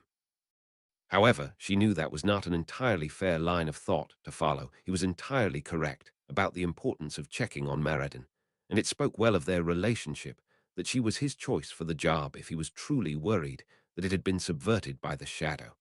As soon as she was free of the wards, Moiraine wove a gateway. Not directly to Meriden, they would be under wards of their own, but to somewhere a fair distance from it. If the city was besieged or had fallen, she had no desire to travel straight into the Shadow's encampments, assuming, of course, that the Shadow did not have its own wards. She stepped through the gateway onto a hill that she remembered from her own extensive travels in the borderlands, just out of sight of the city. A quick look around her told her that there were no enemies nearby, no Chaldeans either, although that was not entirely surprising. Good. Moiraine wove another gateway to the summit of a hill in the distance, one she knew had a distant view of Meriden. As soon as she stepped through the hole in the air, she knew something was wrong. Billowing smoke was rising from the city. At that distance, she could not tell whether it was just one building on fire or many, but whatever it was, the fire must have been huge. She could also see the stain of an army around the city, not surrounding it though, and far fewer than she would expect to be besieging the capital of Chaldea, unless it had already fallen. She had thought the city would, at worst, be besieged. If it had fallen then, it was an unmitigated disaster for the light. Moiraine spun the weave to magnify the view, another useful thing Taija had brought with her, and watched as the city seemed to leap closer. Her heart sank as soon as it did. The fires were coming from multiple places in the city. This was not good at all. Slowly she moved the weave to the side, scanning along the city. There, a stream of what were likely Trollocs was leaving the city, moving south. It was clear Meriden had fallen, all while messages were being delivered to Rand assuring him that they were in no difficulty. It was a disaster, an utter and complete disaster. Rand's plan had been based around holding the Shadow in the borderlands and feeding in reinforcements from the southern armies, and the ale as necessary to stymie the Shadow's advance. Now it appeared that that strategy had failed. She needed to get back to him and let him know as soon as possible. Rather than just weave a gateway in front of her, out of habit Moiraine turned back towards the south to leave. That probably saved her life. As soon as she saw the man who had somehow snuck up on her, she was channeling, drawing fully on her angriel. Fire and spirit sliced the fireball he sent barreling towards her. Decades of experience meant she did not hesitate when she saw her attacker was an ailman, albeit a strange one with a red veil hanging from his ear. Moiraine was already striking back. There was no time to waste, and the man had managed to get far too close to her. She split her threads, weaving air and fire together several times over to attack from multiple angles. The ailman survived, slicing and deflecting her weaves, but was forced backwards, only nimble footwork keeping him upright as he frantically defended himself. Clearly, he had not been expecting someone with Moiraine's strength. Good. She did not let up her attacks. After all of the terror of having to potentially fight the Forsaken or the possibility of Taija finally snapping, it was almost refreshing to considerably overpower someone, although she suspected she would have been having more difficulty if not for her angriel. With a snarl, the ailman drew lightning out of the sky. Moiraine deflected it, but that had been very visible. It would no doubt summon more dark friends. She needed to finish this fast. Was she close enough? Yes, just about. Moiraine raised her hands and wove all 5 elements together. A moment later, the blinding light of balefire speared across the gap between her and her opponent. He did not even have time to blink. 1 second he was there, and the next he was not. Sometimes it was useful to know things one was not meant to. With some relief, Moirin wove a gateway away from Meriden. Rand needed to know about this, all of it, as soon as possible. I thought the bloody hall had dealt with the Forsaken in Saldia. That's what you told me. Matt turned away from Elaine to look at the maps on the table in front of him again. This was going to be difficult. He had the advantage of mobility, but who knew how long the Shadow's forces had had to penetrate past Meriden? Benny did. She killed her. Elaine sounded as stubborn as ever. Of course she did. Well, it didn't bloody work, did it? He ignored her irritated humph. They might need to pull back in Kandor as well to deal with this. Otherwise, the Shadow's breakthrough in Saldia would threaten their rear. No as much of an issue in a world of gateways, but they didn't have the channelers to fight and deal with all of their logistics at the same time. Kandor meant that Tel would be involved. Matt knew that some of the Borderlanders were reluctant to serve under a boy like him. Probably wise of them. Light only knew why Rand had insisted on putting him in charge of the Army of the Light's reserves. That and Kandor meant that Tel would probably take charge. See what the Borderlanders would think about his orders if they knew who Tel really was. I assume you will want me to take a team and disrupt the Shadow's logistics. How did Elaine manage to sound both prim and bloodthirsty at the same time? Light. He needed to get her to teach him that at some point, probably something to do with being bloody royalty. Yes, please. Especially if you can hit the western arm of their advance more, it would be good to shift them towards the east. He thought for a second, but only for a couple of days. I'm going to want every channeler I have with the main army soon. No doubt she'd be enjoying this far more than he would. Rand forced his anger down. Saldia was a disaster, but it wasn't one that any of them could reasonably have predicted. The real question was, how had it happened? Was it some legacy of the Forsaken's corruption of the Saldean rulers? Possibly, but they had certainly warmed up to the Hall again after her death, so it felt unlikely. He needed to know, though, to make sure it didn't happen again. He took a deep breath and moved his thoughts back to how to deal with the aftermath of this disaster. He hadn't wanted to commit reserves just yet, but it seemed he had little choice. Otherwise, the Shadow could roll up the whole of the borderlands and advance into less heavily fortified nations at the same time. The forces Matt was taking wouldn't leave the light with nothing left to throw at the Shadow if there were any more surprises, but they should be enough to stop the Shadow's advance dead in its tracks. Him and Tel together would hold the line. That reassuring thought was brutally interrupted when the door burst open and an aspirant ran in, all decorum forgotten, hardly even noticing the spears leveled at him. Rand said, Kandor, it's collapsing, the Shadow. Pull yourself together. Rand didn't bother to keep his voice level. Now wasn't the time for gentleness, he needed information. What's happening? Give me a proper report. The aspirant took a deep breath and started again. Sorry, Rand, said I. The Shadow's armies have penetrated our lines and are advancing fast. We're not sure how far they've managed to advance. Everything has descended into chaos, and some of the orders we have been receiving are nonsensical. Coordination has been lost, and the Kendori forces and the Army of the Light are both in full retreat. Some of them may be encircled already. I told you not to trust him. The man is a traitor to the light. He betrayed it once. He will betray it again. Rand fervently wished, not for the first time, that Luz Thurin would just shut up. What do you mean your orders have been nonsensical? Orders have been intermittent, and some of them made no sense, then they just stopped. No messengers, nothing. The army's disintegrating because of it. They can't react. They don't know what to do. All right, thank you. Return to your post. I'll deal with this. He has turned back to the Shadow if he ever truly rejoined the light. Samuel will strike at you next. You should be ready. He knows everything from your plans. If only Luz Thurin would just bloody well shut up. Rand needed to think. He needed to deal with this. Luz Thurin's ranting was not helping. Had Tel actually betrayed the light again? He couldn't believe it. He thought he knew the man well these days, but maybe that was what everyone had said back in the Age of Legends before he'd turned then. Of course it was, you light-blinded fool. But Number Rand could accept that Tel had fooled him, although he didn't think it was likely. He couldn't accept that Tel would betray the light while Taija was alive. That just wouldn't happen. The man was so deeply in love with her that it trumped anything else. But that left only unpalatable alternatives. He would need someone to go and check on Tel's command center, wherever it was. While that was happening, he'd need to get the lines stabilized. Luz Thurin might have some advice for that, but he couldn't take personal command. He would have other responsibilities shortly. It looked like Matt would be getting a promotion. At least Rand could have the message delivered to him by someone else, and so could avoid the inevitable explosion of protests when Matt heard about it. Eben and Helena stepped out of the gateway, perhaps 15 miles from the village they'd been told was Tel Sedai's command center. For now Eben was leading, so he reached out with spirit, both Sedar and Sedin to feel for the edge of the anti-traveling wards. There was nothing within the few miles that they could reach. That was odd.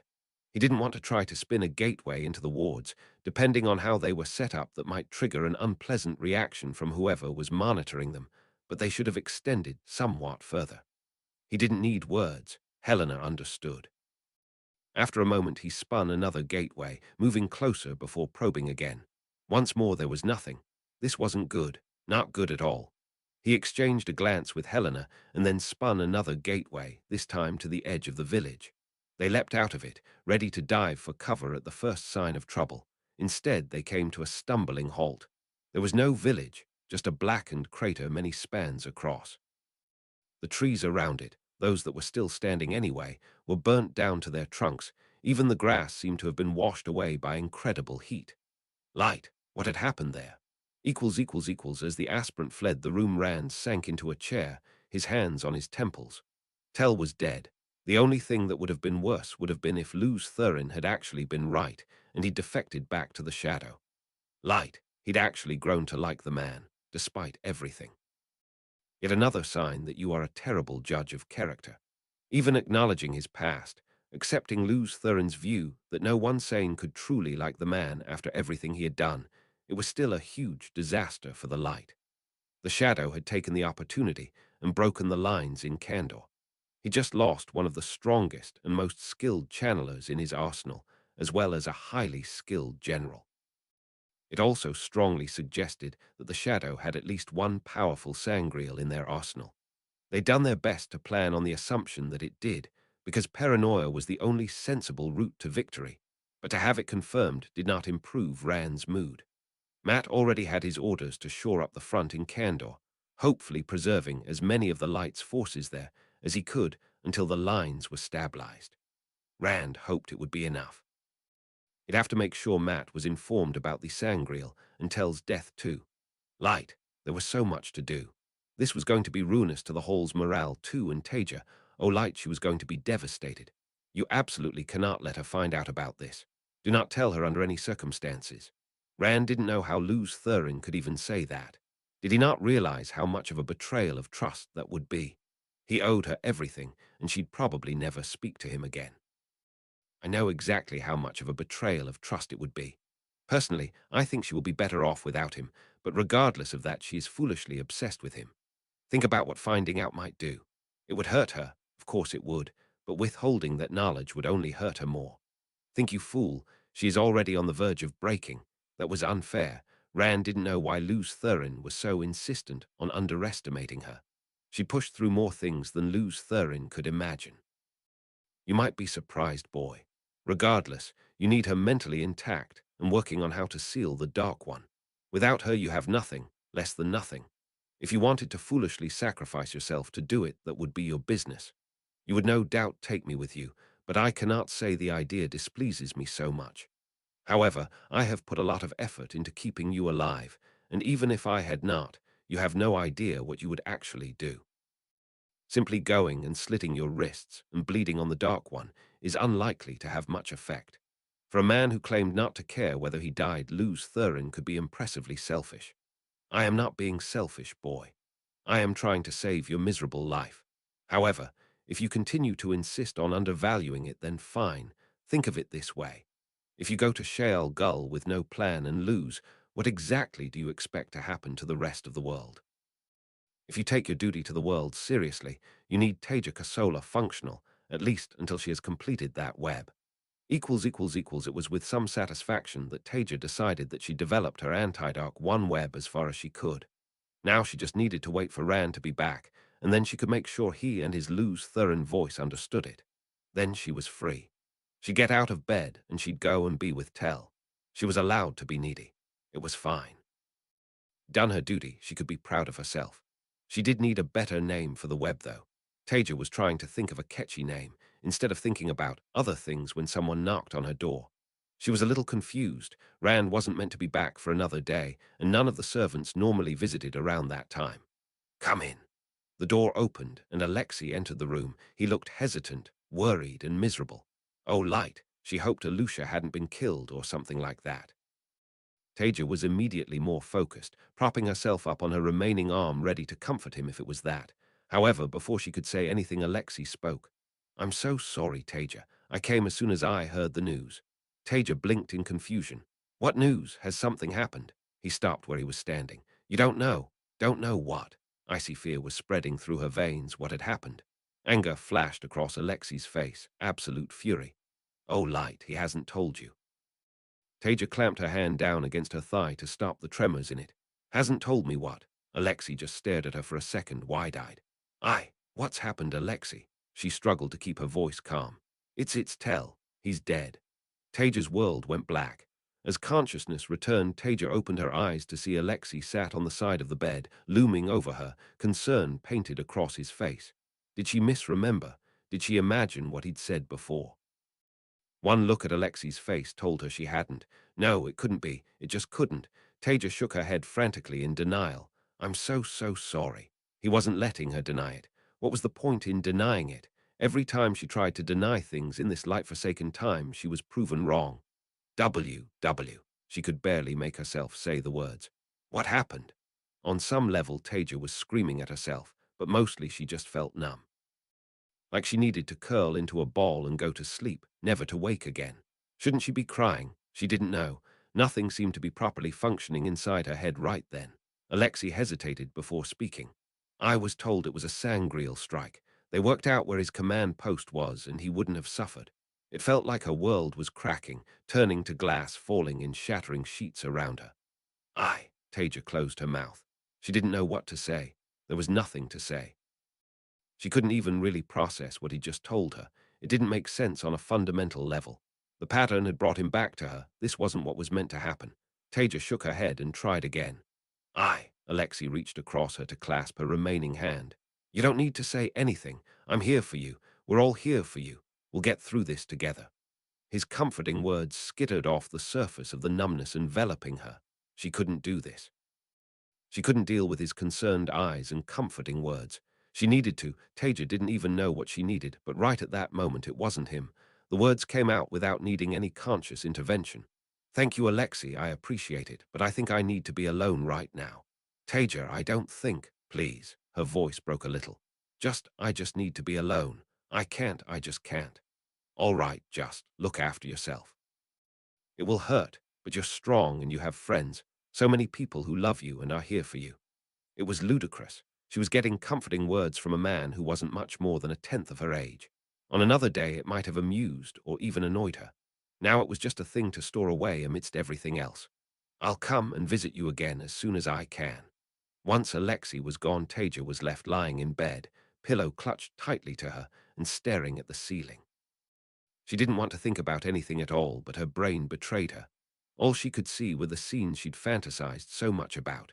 All of her old fantasies and plans for what she'd do with Tell after the war. Marriage, children, mountains, growing old together. All dust they'd never be, but they wouldn't stop swirling around her mind. That and one more horrifying thought. Was it her fault? If she'd asked him to stay, he wouldn't have been there. If he hadn't needed to come and see her, would he have been caught out? Had she effectively killed the man she loved? As those ideas, fantasies, horrifying fears tumbled around inside her, she was left there wondering why the tears wouldn't come. Chapter 186. Time to Say Goodbye. Chapter text Chapter CXLVI. Time to Say Goodbye. Kennedin lay close to the ground, a magnifying web in front of him, watching as the battle progressed. He would have liked nothing more than to join the dance with these creatures, to throw his spear into Sightblinder's eye and shout of his triumph and skill afterwards. But that was not for today. Today his role was to watch and to wait, to strike when the opportunity came. Some might say there was less honor in that, but when you fought the shadow, there was no question of honorable battle. You did what you must to destroy it as utterly and quickly as possible. He was slowly spinning an inverted web to target one of the eyeless that he thought might have been linked to the Trollocs around it when his attention was pulled away by a rippling in the air among the shadow spawn. It was strange, like nothing he had seen before, but after a moment the ripples solidified into some kind of stage in the middle of them. Kennedin quickly adjusted his web to get a better view of what had happened, his planned attack on the Myrdral forgotten. His vision leapt forward, as if he had crawled to the very foot of what he now realized was an ornate, gilded palanquin. He had heard that the Sharons sometimes used such things to transport themselves around, as if their own feet were inadequate. 12 women carried the palanquin on their shoulders, and on it sat a 13th, clothed in almost nothing, surveying the world ahead of her with a contemptuously regal stare. Surely a high-ranking Shadowrunner, perhaps even one of the Shadow-Souled, and delivered straight to him, it would seem. Kennedin once again began to laboriously spin inverted Sedin. Even the Shadow-Souled would die to a knife in their back, and if he could be the one to provide that knife, he would gain much jai. However, it was a struggle, more than it should have been. It felt like there was a mounting pressure around him. It was distracting, pulling at his attention. Strange thoughts flickered through his head. He wanted to kill. Enemies were all around him.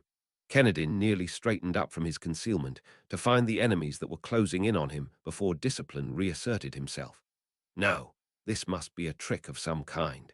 In desperation, he lashed out with a slicing web around himself. Suddenly his mind was clear again, but below him the wetlanders were frantically fighting, not the Trollocs, but each other, each man attacking whoever was closest in a paroxysm of murderous rage.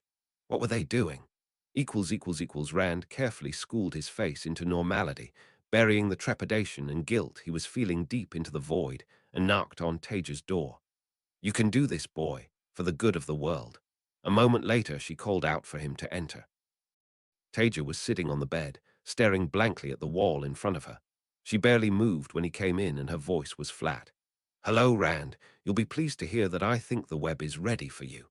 Light. He'd been sure she'd been getting better. Especially after Tell's visit, it took an effort not wince immediately after that thought. Recovery is not always a smooth upwards path. Sometimes things will hit you long after the event. Is everything all right, Taija?" "I'm fine. Can we focus on what you're here for, please?" He'd never heard her sound so utterly toneless. "I've written out a full breakdown of the web. Luz Thurin should be able to read it if you can't." Taija moved her stump in what he assumed was an attempt at a gesture, then instead nodded at some papers on the table beside her bed. She didn't even wince at her own failure to remember her injury. Something was badly wrong with her. Nervously, Rand picked up the papers and scanned over them. Neat script in the old tongue surrounded various detailed diagrams. He knew that he shouldn't have been able to understand half of it, even after so much time training with Tell, but somehow it all made sense. Poor Tell. Light, poor Taija. Interesting. I can see why she got her third name. A pity about her judgment in other areas. Thank you, Taija. Let me look through this and try to get my head around it.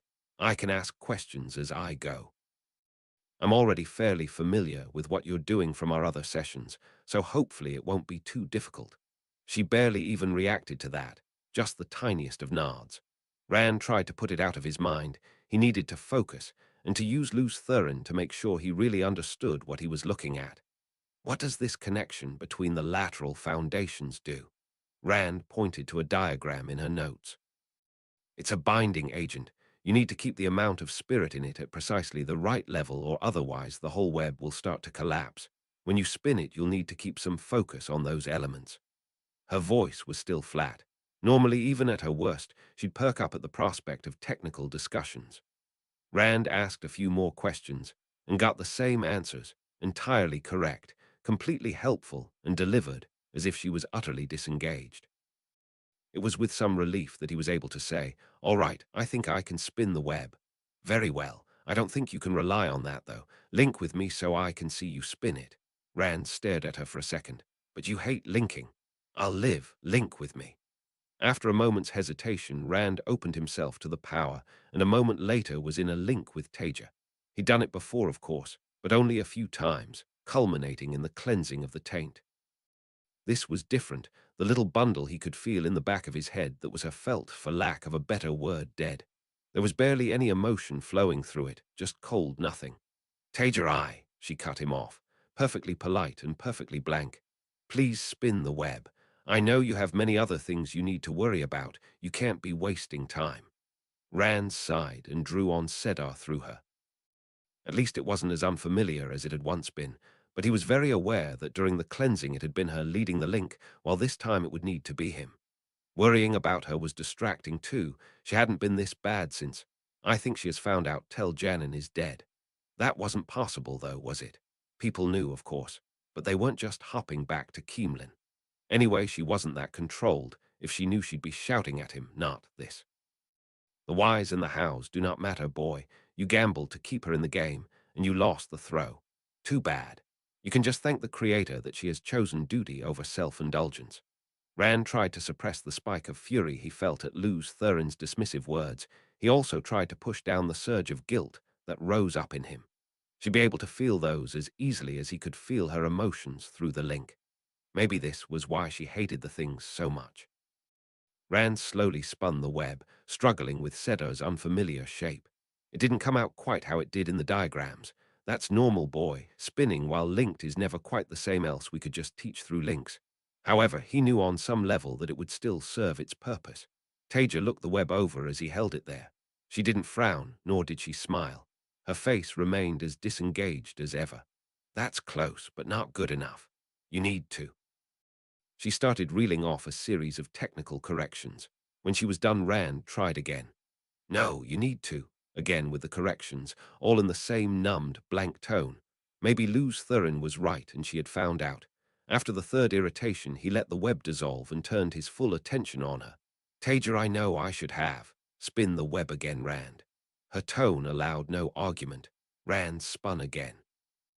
Better, but you still need to add more spirit to the bilateral conduits on each of the cardinal walls. Light. What kind of a person was he? Trying to hide this from someone who'd been there for him from the start. Using a friend when she was on the edge of collapse. A friend who'd always supported him without question. The only person who'd truly seen him as a person when he first found he could channel. You are the dragon boy, and you are saving the world. You could do it 100 times over, and the world would still name you a hero for it. Taija, I need to. Not now, Rand. This is important, so focus on it. It would have been better if she'd exploded, ranted, and raved at him over it. What could he say, though? Anything he did say would just be further damning himself. Rand spun again. After a long moment, Taija nodded. That's good enough. Now do it twice more just to make sure.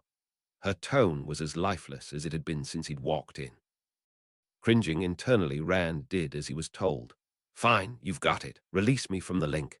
Taija, can we? Release me from the link.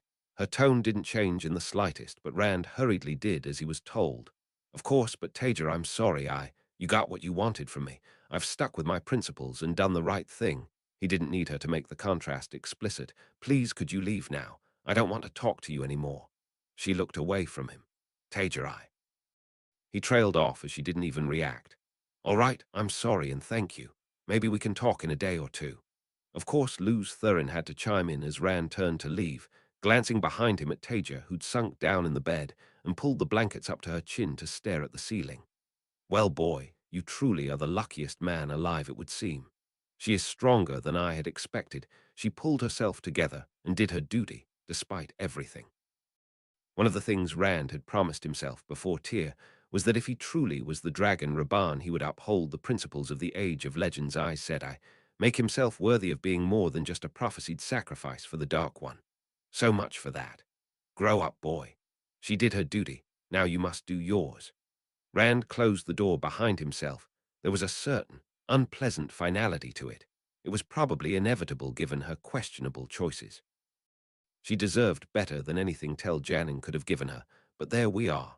Not for the first time Rand wished Luz Thurin would just shut up and leave him alone. I do not have the patience for your teenage angst, boy. But fine. You care about her. I know you do, so I will give you some advice. I know her type. Do not let her leave until she has regained some stability, or you will never see her again. Yet more insults to her character from Luz Thurin. It was infuriating. If you say so, I am just trying to help. I saw it enough in the war. She will run, and she will throw herself into a situation she cannot handle, and then she will die. It would be a waste. I have no difficulty admitting that.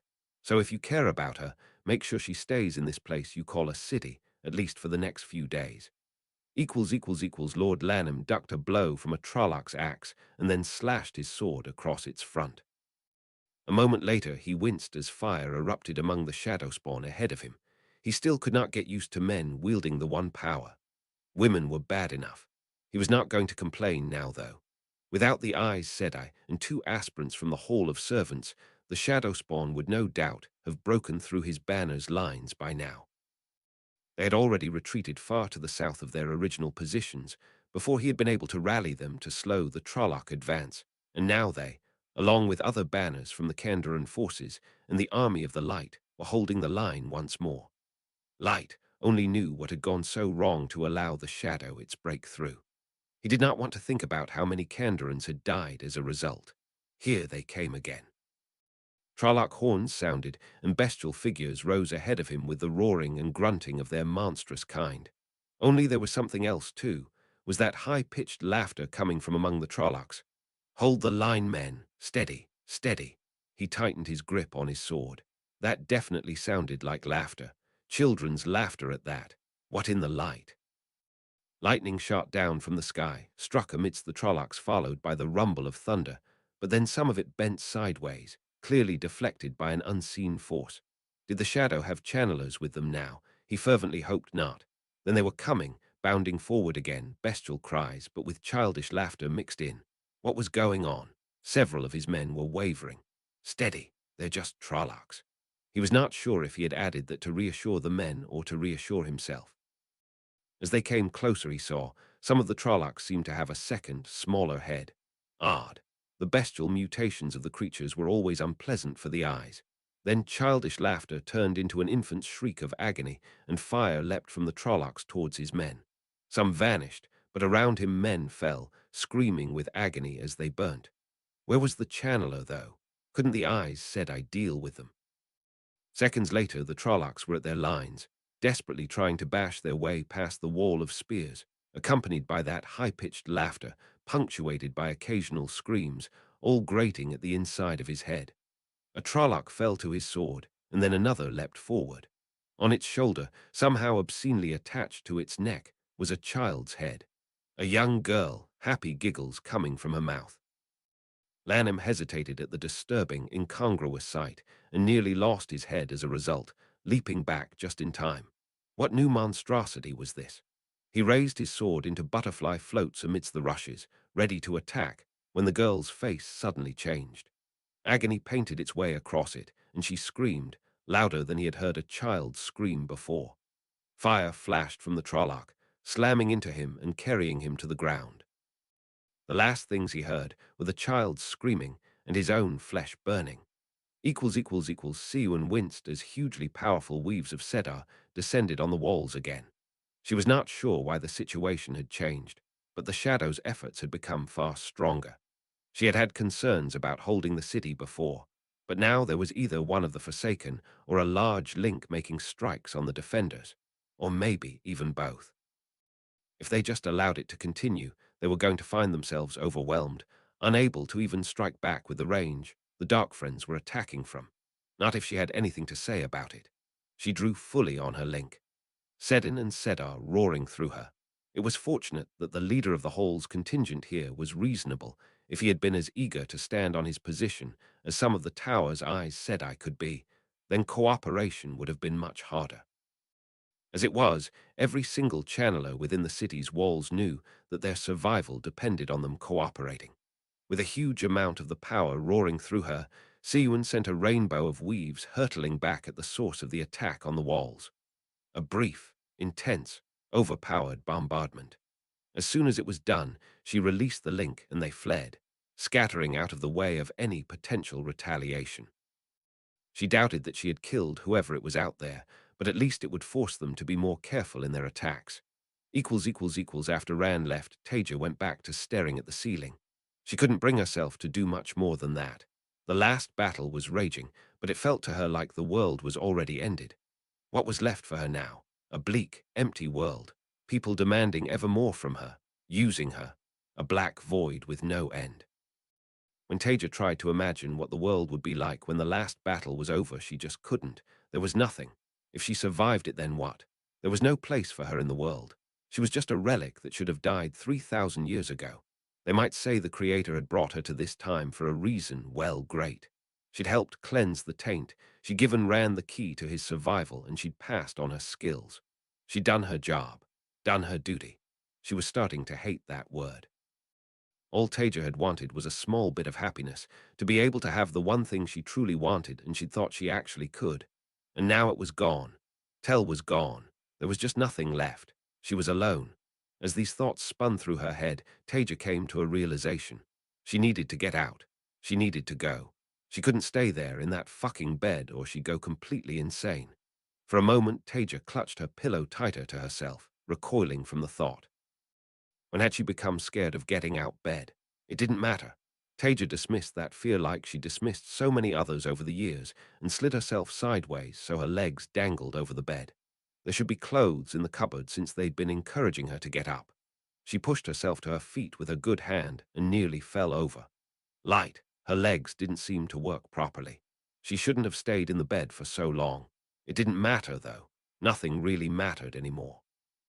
Taija tottered her way over to the cupboard and pulled out some trousers and a blouse. They'd do. It was a struggle getting them on and buttoned up with only one hand, but eventually she managed. In the context of everything that had happened, it was only a very minor frustration.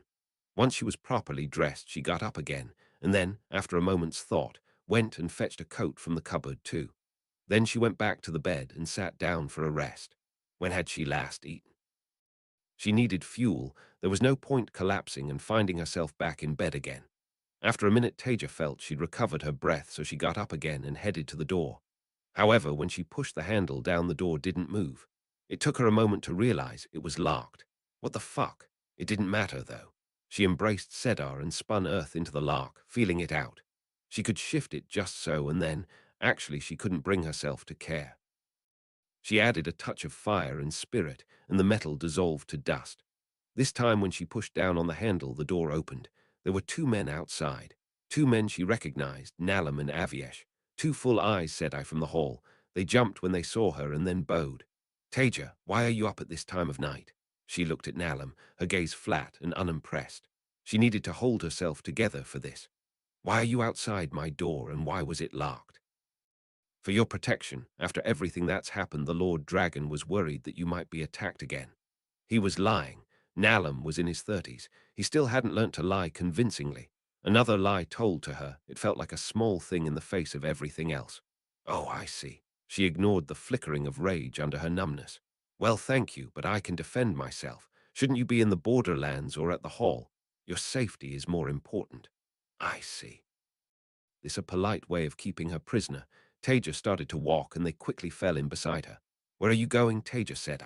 Oh, now they were retreating to formal titles, were they? "I've had enough of Keemlin. I want to leave." "Ah, the Lord Dragon, he's ordered that." "I'm sorry, Rand has ordered what exactly?" "For your own protection, just temporarily." "Excuse me." For a second, outrage actually broke through the numbness. Did I stop being first among servants without realizing it? Are you seriously telling me I'm not allowed to leave? She didn't even want to be first among servants. It wasn't like she'd ever enjoyed it, like so many other things in this time. It just meant misery. "No," Taija said, "you are. It's just safety." She cut him off before he could say any more. Fuck it. She didn't want to deal with this. "All right, I understand. I am hungry, though. Can we go to the kitchens? Then I'll go back to my room, and we can discuss things like civilized adults in the morning." "Is that acceptable?" They fell over themselves to agree and quickly led Taija to the kitchens. It was late, and there were only a couple of servants around, but they quickly fixed her up some food which Taija wolfed down. She didn't feel hungry, but she did feel weak. She knew she needed to eat, and so she forced herself. As soon as she was done, Nalam and Aviesh were hovering, clearly keen to get her back to her room. That wasn't going to happen. Taija stood and nodded to them. "Thank you, let's go." As she said the last word, she struck. A web of air for each of them, slamming like a fist into their stomachs, hard enough to send them careening over tables. By the time they'd landed, she'd shielded both of them. A moment later, and they were silenced, and bound in air too. Disappointing. Was that really the result of all the work she'd put into the hall? The servants had frozen in place at the sudden violence. Taija didn't want them running away just yet. "Please, could you make me a bundle of food? I'm going to be away for a while." They almost fell over themselves in terror, bowing low and scrambling to do as she'd asked. Taija just sat there, ignoring the two Aes Sedai's outraged gazes as she stared into the distance. In no time at all, she was presented with a wrapped bundle of dried meats, cheeses, and bread. "That would do. Thank you." With that, Taija turned and headed for the door, tying off the webs on the Aes Sedai. No doubt the servants would go running to find someone to tell, but she didn't care all that much. By the time they'd worked out what was happening, she'd be out of the palace. Good luck to them finding her in Keemlin before she left. The eyes said I could wait for Rand to come and free them, since they seemed to be so keen on him now. As soon as she was out of sight, Taija spun Sedar, and her appearance rippled and changed to that of a servant. Taija considered climbing the wall, using Sedar to help, of course, but she wasn't sure she was up to it at that point in time. So instead, she just walked straight out of one of the palace's gates. There was an aspirant guarding it, but she wasn't checking people leaving, only those going in. Then Taija was in Keemlin proper. As she walked away, her appearance rippling once more, she heard the sound of alarm bells coming from the palace behind her. Now to get out of the city, and then she could head north. As Taija walked towards the edge of Keemlin, staring straight ahead of her, a tear trickled its way down her cheek. Chapter 187, Spit in Sightblinder's Eye. Chapter text, chapter CXLVI, Spit in Sightblinder's Eye. Rand cursed to himself as Nalam and Aviesh explained what had happened. Of course he'd freed them as soon as he'd found them, but Light, he half wished he hadn't now. What had they been thinking, letting her get the drop on them like that? "You are being unfair, boy." Those two would not have a chance against Taija Kosola if she put her mind to it. He ignored Luz Thurin as he gave orders for the word to be spread. Those guarding the city were to watch for her, try to stop her if they could, without hurting her, of course. It would be made clear it was for medical reasons, to help with her recovery. Some would still inevitably think she committed some kind of crime, but hopefully no one important would be that stupid.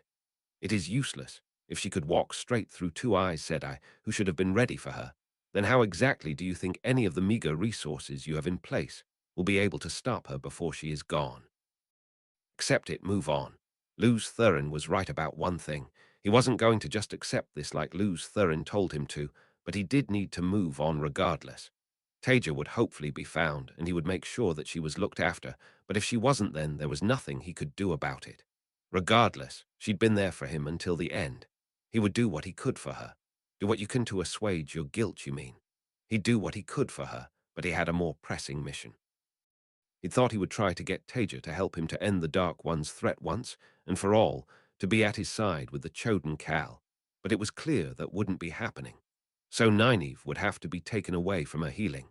He already had the forces for the strike on Sheol Gull lined up. It was time to go, regardless of his own feelings. Semir resisted the urge to take out her frustration on the messenger. She was sure Shal Arbella was ripe for falling, but now she was being called away again. Was this her life now? Bouncing around at Demandrid and Moradin's beck and call. She would not stand for it for much longer, that was for sure. Taija picked her way through Keemlin, occasionally ducking into an alleyway and changing her appearance. No one was going to find it easy to follow her. Really, she felt like she was moving through a dream, disconnected from the world. Just one blow after another, until she couldn't take it anymore. It took her a while to make it to one of Keemlin's gates. On another day, she might have admired the artistry of the stonework. Not today.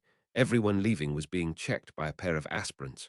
Normally, it would only be people coming in, but of course they were. Rand had probably given orders to stop her. Another small betrayal, almost irrelevant in the grand scheme of things. A few options flicked through Taija's head.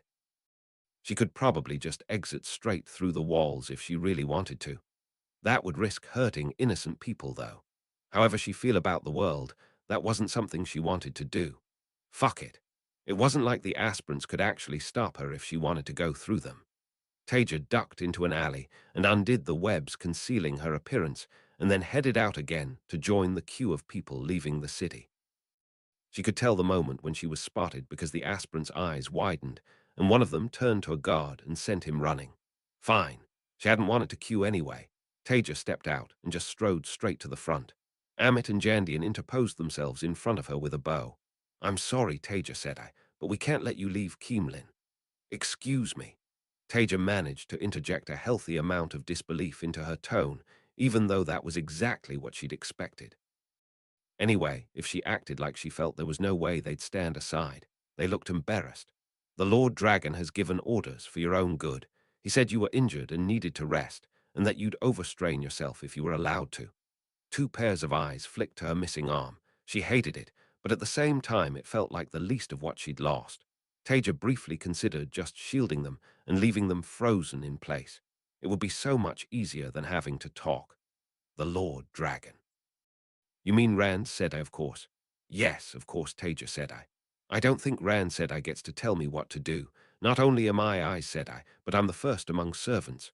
Let him worry about saving the world and let me worry about my own work. Now, tell me, are you really going to force me to stay in Keemlin when I need to leave? Do you trust me?" They glanced at each other and then stepped aside. Amit was the one that spoke. "We trust you," Taija said. "If you say you need to do something, then you need to do something. Just."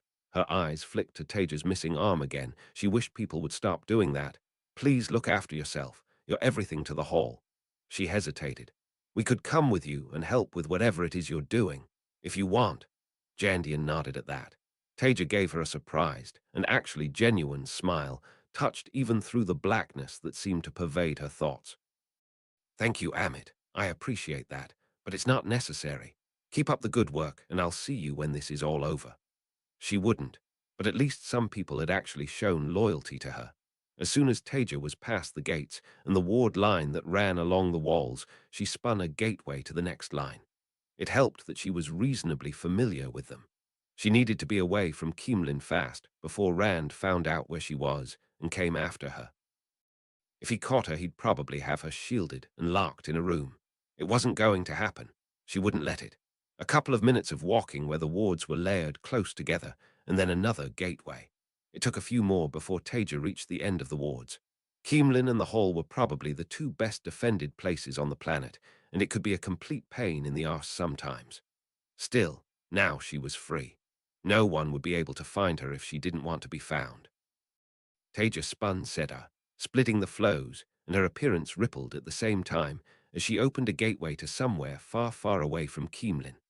Siyun lashed out with the power, breaking the tottering siege tower that was being pushed towards the walls in half. Trollocs spilled out from it, to be felled with arrows from the soldiers beside her.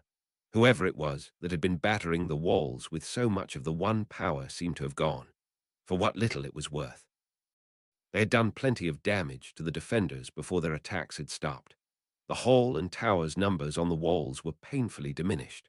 Another, one of those horrific screams sounded, penetrating through the noise and chaos of the battlefield. Without thinking, Siyun wove a barrier of air in front of her and the soldiers, just in time to catch the fireball that slammed against it. Thank the light, there were not many of those perversions amongst the Shadow's forces, and thank the light they had the skill of a drunken novice, although sadly somewhat more strength. She searched among the milling Trollocs far below. There, with a thought fire, air and spirit came together, and she pulled lightning down into the middle of them. It was not long before the Trollocs were pulling back again, their attack a failure. Another small victory for the light. But they did not seem to be thinning the Trolloc horde surrounding Shal Arbella at all. In fact, if anything, it was growing larger. She did not know how long the city could hold against them. As long as she drew breath, she would do her utmost to ensure that it did, but she was under no illusion about how realistic that was. The Trollocs would no doubt be trying to taunt the defenders until the next attack. That was what they had been doing since the siege started. Baying horns to keep them awake, feints at the walls so that resting troops were pulled out of their beds. They had tried to sap their morale with a disgusting display within sight of the walls, bringing forward human prisoners, and then slaughtering them for the cookpots just outside bow range. At least there, the Aes Sedai had been able to put a stop to things by demonstrating just how much further they could strike with the one power. Of course, Siyun would have felt more satisfied by that if she was not so sure that they were still doing it, just safely out of sight of the defenders. Taija stepped out of her gateway somewhere near the Army of the Light's headquarters, already feeling for anti-traveling wards so that she could start moving in towards them. After a moment, she stopped. Why was she doing this? Just more stupidity in a long line of stupid decisions and failures. She thought she could go and find out where Tell's command center was, see it for herself, but that was madness. He was dead, that was all there was to it. Going to look at a crater wasn't going to make her feel any better. It wasn't going to bring him back. Nothing would. There was nothing for her there. She briefly considered going into the camp anyway. It was very unlikely Rand had had time to give any orders about her, and she could see if she could commandeer a sangreal. But again, no. They had strategic uses. She didn't even know what. Regardless, she was abandoning her own duty to the light. That didn't mean it was all right to make the battle harder for everyone else. She didn't want people to die because of her. She'd failed in enough things already. Anyway, she still had her angreal, at least that hadn't been taken from her, unlike everything else. Taija reached up to touch it under her blouse. It was from a dancer, and therefore it was hers, and no one else's. The last link she had to her time. The only way anyone else was getting their hands on it was over her cold, dead body. Perhaps she should go and get some supplies, though. She could sort water for herself, but food. Again, after a moment, Taija dismissed the thought. She wasn't going to need food anyway. With one last look in the direction of the out-of-sight army, she spun another, final gateway. Alexei rode towards the ward line for Matt's new command center, an inverted web of illusion making him look like one of the Hall's initiates. It was the 5th time that he'd done this in a short period of time. Each time there had been nothing. He was starting to become both bored and frustrated, but he was sure the light's messages were being intercepted. It was the only thing that made sense. Some of the clearly incorrect reports that had been received, Saldia, and then there was Tell. He might be wrong, in which case it was back to the fallow fields and trying to think of how else the shadow might be doing it. Something to do with the world of dreams, maybe. But that didn't make sense given how everyone important had their dreams warded, and so once again he was led back to messages being intercepted. Sooner or later he'd catch them, whoever they were, and then he'd make them regret ever turning to the shadow. Maybe after that he could take a break to go and see Taija. He grimaced at the memory of how the light had seemed to leave her eyes when he'd told her about Tell. Maybe he'd even have time for some words with Rand about that too. Taija emerged from her gateway in the Blight, some way away from the borderlands, almost due north of Chachin, in fact. The sickly sweet odor of the place was vile. Diseased-looking plants dotted the landscape, but other than that there wasn't really much to see.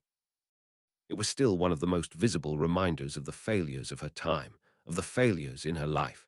Mirin had done this, not directly maybe, but ultimately without her none of this would have happened. Another gaping void turned to horror in Taija's life. She'd been her friend, and she'd murdered her family. Taija gave herself a shake. It hardly mattered anymore. Yet another person who'd made sure there was nothing left for her in the world. Maybe it was for the best. Tell had mentioned that Ishmael had a fortress deep in the northeastern Blight. She hadn't wanted to hear about it at the time. She'd never wanted to hear Tell talk about his experience with the shadow. Tell. Taija's eyes blurred for a second, and she nearly sat down as the strength left her legs before she pulled herself back together. Maybe she'd head that way. In the meantime, there was nothing here. Taija spun another gateway to a vantage point in the distance. When she'd first heard what the Dedicated did with their male channelers, she'd been horrified.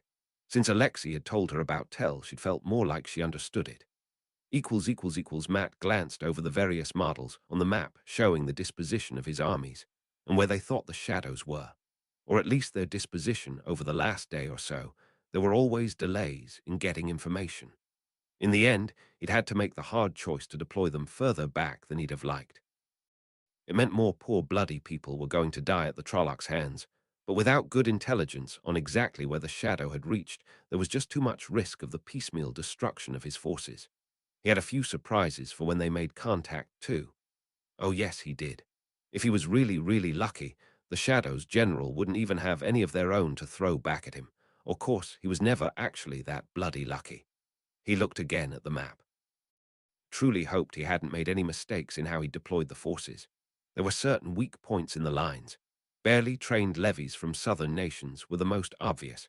but also blended units pulled together from those retreating in Saldir and Kandor. The White Cloaks were another one that made him nervous. They were perfectly skilled soldiers, or so he was told, and loyal to the light, or their own mad interpretation of it anyway. The bigger problem, there was the lack of channelers in their formation. There was nothing he could do about that, though, apart from have reinforcements ready to move in when the White Cloaks were inevitably chewed up. Rand took a moment to survey the forces lined up in front of him. Once it had become clear that Taija had escaped, not that he'd really thought there was much hope of keeping her in Keemlin if she was determined to leave. But he'd had to try. There hadn't been much point in delaying things further. Anything else would have been trying to avoid what he had to do, trying to delay his inevitable fate. Stop with the mawkishness, boy. If your prophecies are true, then you may already have lost, since I believe a number of them remain unfulfilled. Anyway, if you are so worried, just cut yourself and let your blood drip on Sheol Gull. I am sure the crowds will lap up the symbolism. Even if he survived, which he didn't believe he would, what place would there be for the dragon reborn in the new world? For light's sake, boy, a lot of people have put a lot of effort into keeping you and your loved ones alive. If you throw that away out of some misguided sense of guilt, then I shall be even more disappointed in you than I already am. At least he had Luz Thurin to cheer him up. Rand spun a web to enhance his voice so that it boomed out across the small army, making sure that his tone showed none of his inner turmoil. Today is the day that we end this war once and for all. The Dark One has plagued us for 3,000 years, destroyed countless lives. Today we will finish him. I will build a new prison for him, one that he cannot hope to escape. But remember, the true strength of the light is cooperation. Good people from every nation working together to defeat the shadow. While I and Nynaeve said I fight the Dark One, I will need you to protect me, because you can be sure that the Dark One's servants will do their utmost to stop me. From the highest monarch to the lowliest peasant, the world will be relying on you. I will be relying on you. There is no one I would rather have by my side. Together, we end the Dark One. As cheers broke out from the crowd, Rand raised the mail access key to the Choden Cal over his head to his audience, and then spun a gateway into the deepest reaches of the Blight. You know, boy, my own speech was not so dissimilar. That did not turn out quite how I had planned, although admittedly I did not have the Choden Cal at my disposal. Thank the light, only he could hear Luz Thurin. Chapter 188, Deep into the Blight. Chapter text, chapter CXLix, Deep into the Blight. Alexei had already decided that 10 times was his limit. He had too many other responsibilities to be spending more time pretending to be a messenger. This was number 8, and he was utterly fed up with it. If it didn't work, he'd just have to try a different gambit. He spun the gateway to the edge of the anti-traveling wards and urged his horse through it, trying to put some urgency into his movements, rather than the boredom he was actually feeling. For the first 30 seconds, he thought it was going to be another failure. Then a woman stepped out onto the path. "My apologies, good sir. I am lost. Would you be able to help me?" The woman didn't match any of Taija's descriptions of the Forsaken, but then if she'd been successfully breaking the Light's communications, she wouldn't be stupid enough to use her own face. Light, it could even be one of the remaining men, although none of them seemed to be likely candidates for that kind of thing. Alexei had no real desire to test himself against one of the Forsaken. He knew he was comfortably above average. He also knew Taija could overpower him without too much difficulty, and she would be among the weakest of them. Still, this had to be stopped. He reined his horse in. "Of course, do you need dire?" As he was saying the last word he struck. Ere to take the woman off her feet, immediately followed by a shield. If he was wrong, and it was in fact an incongruously well-dressed woman who just happened to have gotten lost in the woods, then he could apologize afterwards. With a squawk of surprise, the woman went tumbling head over heels, but Alexei's shield felt like it had slammed straight into a wall. It seemed no apologies would be necessary, assuming he survived this. Alexei didn't wait for the woman to get back to her feet. He was already leaping off his horse and spinning both fire and lightning. He wanted her alive, but he certainly wasn't going to avoid using lethal webs when he might be facing one of the Forsaken. Despite her position on the ground, Alexei felt his flows rebounding into him as she sliced his webs. Then he was frantically fending off a counterattack. How strong was she? He sliced something, then another web, dodged a fireball, and spun earth at the ground under her feet, only to feel his web vanish. Blood and bloody ashes. He was going to be lucky to survive this. Alexei sent fireballs of his own, spinning out to the woman, mixed in with a blade of air. One of them almost clipped her before it was torn apart, but torn apart his webs were. Then a shield was battering at his connection to Sedin, hugely strong. He could feel it starting to push through until he sliced it and retaliated with a razor-sharp web of air. That ran into a barrier of some kind. The woman raised her hands' palms out towards him in a position Taija had warned him about. Without hesitating, Alexei dived to the ground, the blinding beam of balefire just missing him as it swept over his head. He spun lightning as he rolled to his feet, but he knew he was outmatched. He couldn't last much longer. A fist of air took him in the stomach, sending him tumbling over backwards. He only just rolled out of the way of the next strike, which destroyed a patch of ground by his head. Again a shield battered at his connection to Sedin, but this time he felt it pushing through, cutting down on the flow of the power until, suddenly, the shield vanished. Light flashed around the woman, Sedin being spun. He knew there was Sedar in there too. The woman staggered backwards under the onslaught until suddenly it stopped, with her frozen in place. Slowly, painfully, Alexei got back to his feet. That had not been an enjoyable experience. Massaging his back with his hands, he half walked, half staggered over to the woman at the same time as the rest of his team emerged from the forest. "What took you so long?" While he kept his tone cheerful, he really had thought he was about to die there. It was Alusha who answered, even though he knew for a fact she wouldn't have been leading the link. "We just wanted to see how you would perform against one of the Forsaken. Personally, I think you need to train more." Alexei decided to ignore that in favor of hitting their captive with a very careful slicing web, avoiding cutting the shield that he could see on her. Her appearance rippled and was replaced with that of a sturdy woman with dark hair who was more handsome than pretty. He smiled as he studied her. While Taija couldn't have told him what she looked like, Tel had. "So you must be Maghidian. I'm sure we'll have a lot to talk about." If he was honest, he doubted that. Taija would never accept torture, even if he thought it was justified to get information out of someone like this. Oh well, she might talk anyway if she was scared enough. Either way, once he was done with her, she'd make a wonderful gift for Taija, given she was most likely responsible for Tel's death. It only took you a few hours of searching through the blight before Taija found something worth bothering with. What seemed to be a path worn into the ground by thousands upon thousands of boots, hooves, and light, only knew what else. It was also stained with discarded leavings and shit from the armies that must have passed down it. Presumably, if she followed it, she'd find some shadow spawns sooner or later.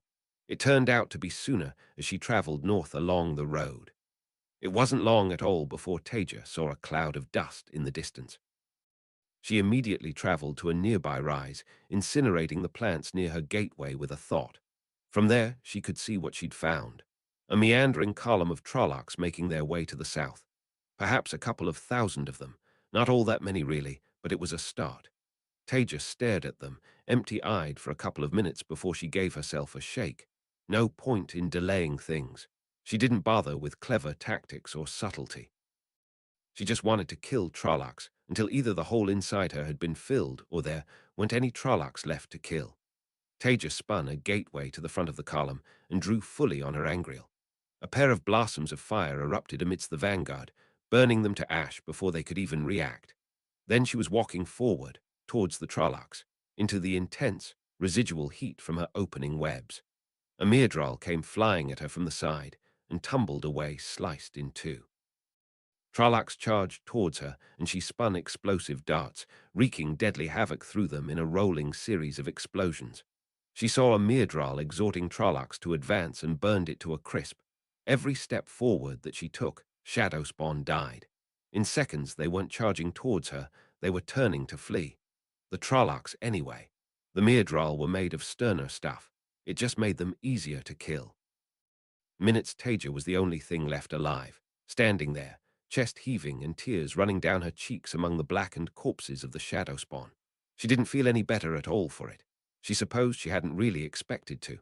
After a moment longer, Taija spun another gateway north along this road. Order the white cloaks and the Gashian to advance to fill the gap in the line there. Matt pointed to the map. The Trollocs are about to break through. They'll hold the line for now. He turned his thoughts back to what had been bothering him. The Shadow had at least one sangreal. They hadn't used it other than to eliminate Tel's headquarters, so that meant they were holding it back for something. Were they trying to lure him into using his so that they could hit his sangreal teams when they revealed themselves? Were they just scared to use it with the risk of being ambushed themselves? Was there some big event coming where they'd bring it out? He didn't know, and he hated not knowing. Convin looked towards the horizon once more as she rode beside the long column of Children of the Light. If her estimation was correct, the time had come. She could not wait until they actually made contact with the Great Lord's forces, or they might question things too much. But the trick had been to leave it as late as possible so that whoever commanded on the side of the light had no time to react before the Trollocs broke through. Giving her horse a kick, foul creature, she rode over to Pedron Nile and his command team. By now no one even frowned at her presence. Instead they all looked to her, just as they should. The Ale have betrayed the light and the dragon. As she spoke, she spun Sedar, tweaking the deeply embedded webs of compulsion that she had been layering into place almost since she had returned to the world. The light needs us to show the way. If you strike now, the Shadow's plots may be prevented, but only through your valor and dedication to the light. Pedron Nile's eyes narrowed. By the Light Woman, you are correct. It is all clear now. We must attack immediately. His declaration was accompanied by fervent nods from the officers around him. Get yourself to safety. This battle will be no place for one such as you. Convin was already riding away when shouted orders started to ring out across the Children of the Light. It was maybe an hour of traveling before Taija found another group moving south. This one smaller than the last, or at least that was how it looked in the distance. She paused for a moment to look at it. Can she even be bothered, or should she keep heading towards Ishmael's fortress? After a long moment she sighed. However much of a failure she'd been in life, she still wasn't going to allow Shadowspawn to continue to exist when she could do something about it. Maybe she should just go hunting Shadowspawn until she was too tired to do anything else and forget about the fortress. Taija shrugged to herself. She didn't need to decide now, and it wasn't like it mattered anyway. She spun Sedar and opened a gateway to the group of Trollocs before stepping through. She should really have just bombarded them from a safe distance, but she didn't really care. The two Myrddraal were obvious as they were riding. They died first, simply exploding in a shower of blood and gore. Then she got to work on the Trollocs. A blossom of fire in the middle of them shattered their formation. She was spinning lightning when she heard the sound of screaming, even over the roars and grunts of the Trollocs. She hesitated. Did they have a prisoner? Taija almost missed the fireball coming towards her and sliced it at the last second. A channeler, too. Lovely. She didn't want to kill a human prisoner or more than one, judging by the screaming. Children. It sounded like it, which just made it worse. So she let the lightning dissipate and instead started to pick individual targets, 5 at a time. Each time her webs touched a Trolloc, it disappeared in an explosion of gore. Then she felt Sedar, a fireball, powerful but crude, came at her. Taija sliced the web and spun a bar of fire back at the source. It obliterated a strangely shaped Trolloc. A Trolloc. What the fuck? There was still a child screaming, and in her confusion, another Trolloc nearly got close enough to run her through with its spear. He just sent it flying hard enough to break every bone in its body. Another fireball, set in this time. But she couldn't see any humans, channelers, or prisoners. What in the light was going on? It was weird enough to penetrate the fog in her mind, however briefly, as she tried to work out what was happening. Absent-mindedly, Taija incinerated a couple of Trollocs that ran at her while trying to pick out the sound of the screaming child or the channeler. Another fireball let her zero in on it. There. A Trolloc with some kind of growth on it. No, not a growth. A child's head, screaming, fully alive as far as Taija could see. Despite everything, she gasped at the sight. It was repulsive, disgusting beyond even the normal level of foulness that the shadow brought. The screams rose in pitch as another fireball was thrown at her. It was slow, no threat to her really, but she could see how it might be devastating to non-channelers, limited to weapons powered by their own muscles. In an almost visceral reaction, Taija spun balefire. She wanted this thing to stop existing. to stop being an insult to creation. The beam connected, and in a fraction of a second it was gone, and she was already regretting it. However disgusting it was, she should have spent more time to try to work out what was going on with it. At least it answered the question of whether they had prisoners or not. Her expression didn't change as she spun lightning again, this time completing the web and bringing it down on the few surviving Trollocs. Eventually Taija decided she was too tired to keep going. She needed to find somewhere and sleep. She hadn't slept properly in a while, and the day had been more than exhausting. Maybe she should just go and find an inn somewhere anonymous. Taija spun a gateway back to the south, to a small village she'd gone through when she'd first arrived in this light-forsaken time. No one would recognize her there. Only the gateway refused to form, not even fizzling like when there were anti-traveling wards. Simply nothing. But she'd been spinning gateways all day. It made no sense. Taija spun another gateway just to the horizon, and that came together perfectly. All right. Fine. So why not a longer distance? She tried spinning again, but to further away. Back to where she'd first started in the Blight. For a moment she thought it was coming together, but then there was nothing. A bit more experimentation suggested she could only travel within line of sight. It didn't make any sense. It was breaking the rules for how the world worked. Was it the Dark One, or had Rand decided to do something with the Choden Cal? Taija wasn't sure, and after a moment she realized she didn't really care. Fine, she'd just sleep here. Maybe if she was lucky, she wouldn't have to wake up again. Despite that thought, Taija spun a series of wards around the area, covering pretty much anything she could think of. Then, after a further thought, she spun a box of solid air around herself, leaving just a few small holes for ventilation. With those tied off, she felt vaguely safer. While she didn't really care what happened, she still didn't really want to get eaten by some blight creature in the night. Taija was woken by one of her wards, the least dangerous of them, spun to pick up humans who couldn't channel. She sat up, rubbing tiredly at her eyes, and undid the knot holding the box of air around her. That was the only one that a non-channeler might notice. For whatever reason, night didn't seem to have fallen, even though she knew she'd been there for more than long enough. Another thing that in normal times she might have been fascinated by and right now just didn't care about. When Taija looked for the source of the disturbance, she saw a nervous-looking man approaching.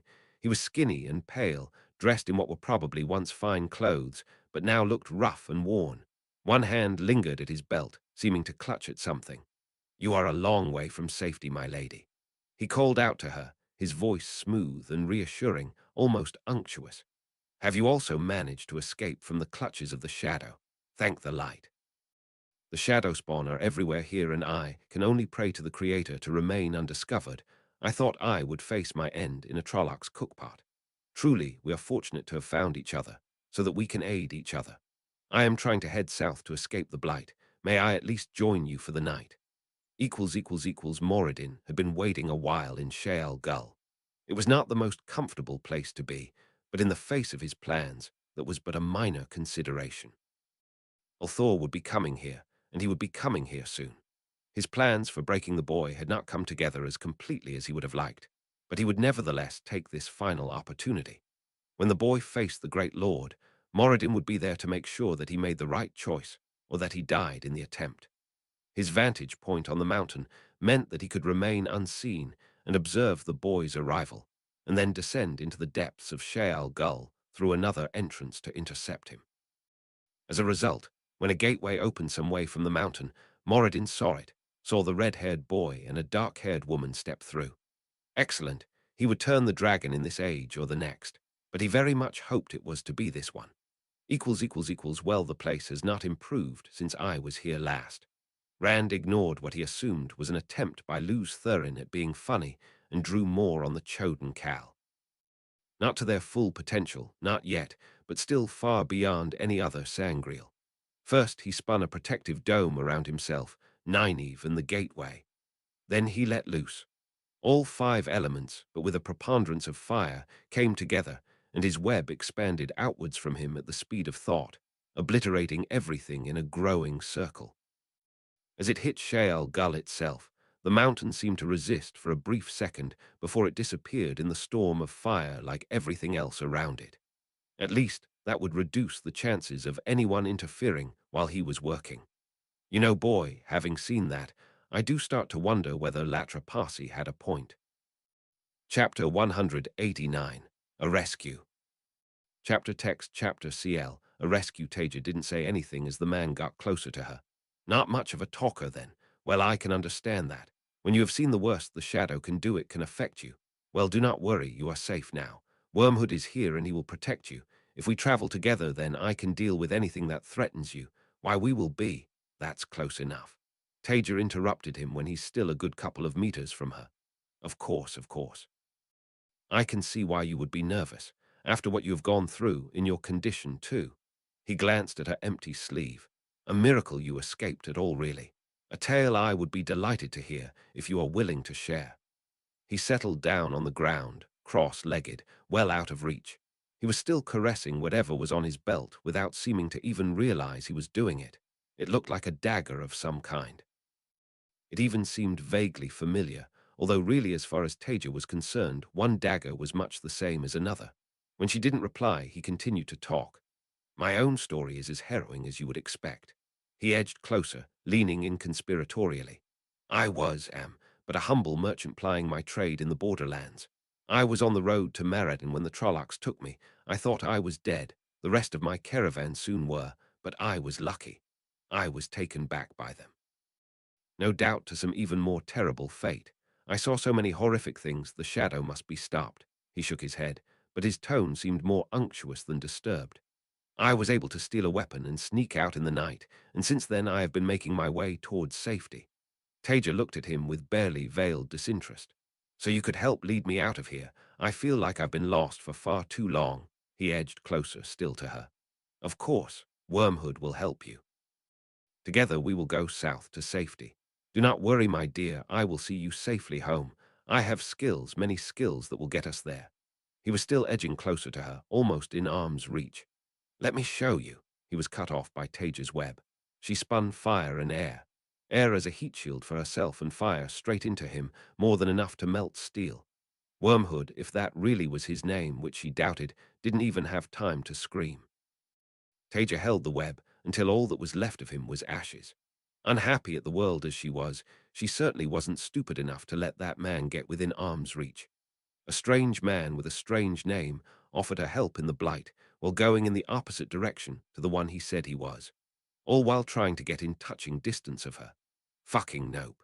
He might as well have had a neon sign on his head saying high-ranking dark friend or new type of shadow spawn. Really, he'd made the same idiotic mistake he thought she was making. If you saw something incongruous in blight, you had to assume it was far more dangerous than it looked. Taija glanced again at the ashes lying on ground that had fused into glass. That was all that was left of him, all except for the dagger he'd been caressing. That looked completely intact, which was weird. It should have melted into a puddle. It did look vaguely familiar, too, although she couldn't put her finger on why. Did she care enough to do anything about it?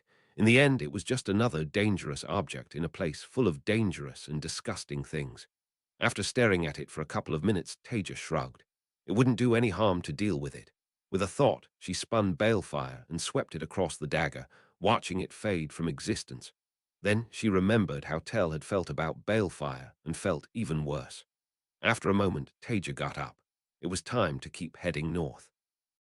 She didn't want to sleep near that man's remains anyway, assuming it had in fact been a man. He fucking what? Matt winced at the way Elaine's tone rose to a shriek of rage. He looked frantically at Alexei and held his hands up in as conciliatory way as he could. I agree, it's terrible, but can we get back to the Forsaken that Alexei has locked up in the basement? No, Maghedian can wait. Oh, light, she put on her full-on royal face. The sort he imagined her mother used when pronouncing sentence on someone. Let me make sure that I understand completely.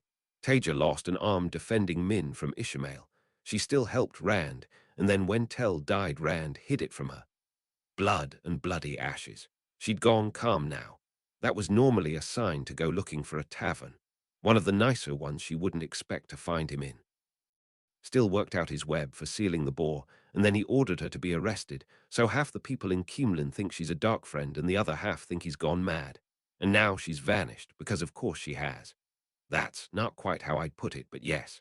Matt wasn't sure he'd seen Alexei look so uncomfortable before. How could Rand do something like that? What's the matter with him? She's been there for him just as much as she has for any of us. More maybe. Loyalty goes both ways. Couldn't he see how she'd take Tell's death? Light, I'm not going to mourn the man. He was one of the Forsaken. Matt frantically glanced around to see if anyone had heard. I still understand what she felt about him, though. She had already lost him once, and you know how she missed her own time. Fucking goat kissers. How could he do something like that? Alexei scowled. Light only knows. He's under a lot of pressure, I suppose, but I didn't think he'd be that stupid. And you let him do it. Matt groaned internally. She was going to lash out. He just knew it. I thought you were her friend. Light, he was going to have to intervene before one of them lost their temper. Fortunately, Alexei spoke first, his voice a low growl. I didn't let anything happen. You think that if I'd had any idea things were that bad, I wouldn't have done something about it. If you're looking to throw accusations around, how many times have you visited her since Ishmael? Matt winced, and like the idiot that he was tried to step between them. Please, you've both been busy. You didn't know everything that was going on. There's no need to. He trailed off under both their glares. Of course, there'd be no thanks to him for trying to be the reasonable one in the room. Then, to his surprise, Elaine looked down at her feet. I apologize, Alexei. That was unfair of me. I am just upset by the situation. The anger faded from Alexei's face, too. I'm sorry, too. My comment was unwarranted. Elaine waved it away, and Matt breathed a sigh of relief. The question is, what are we going to do about it?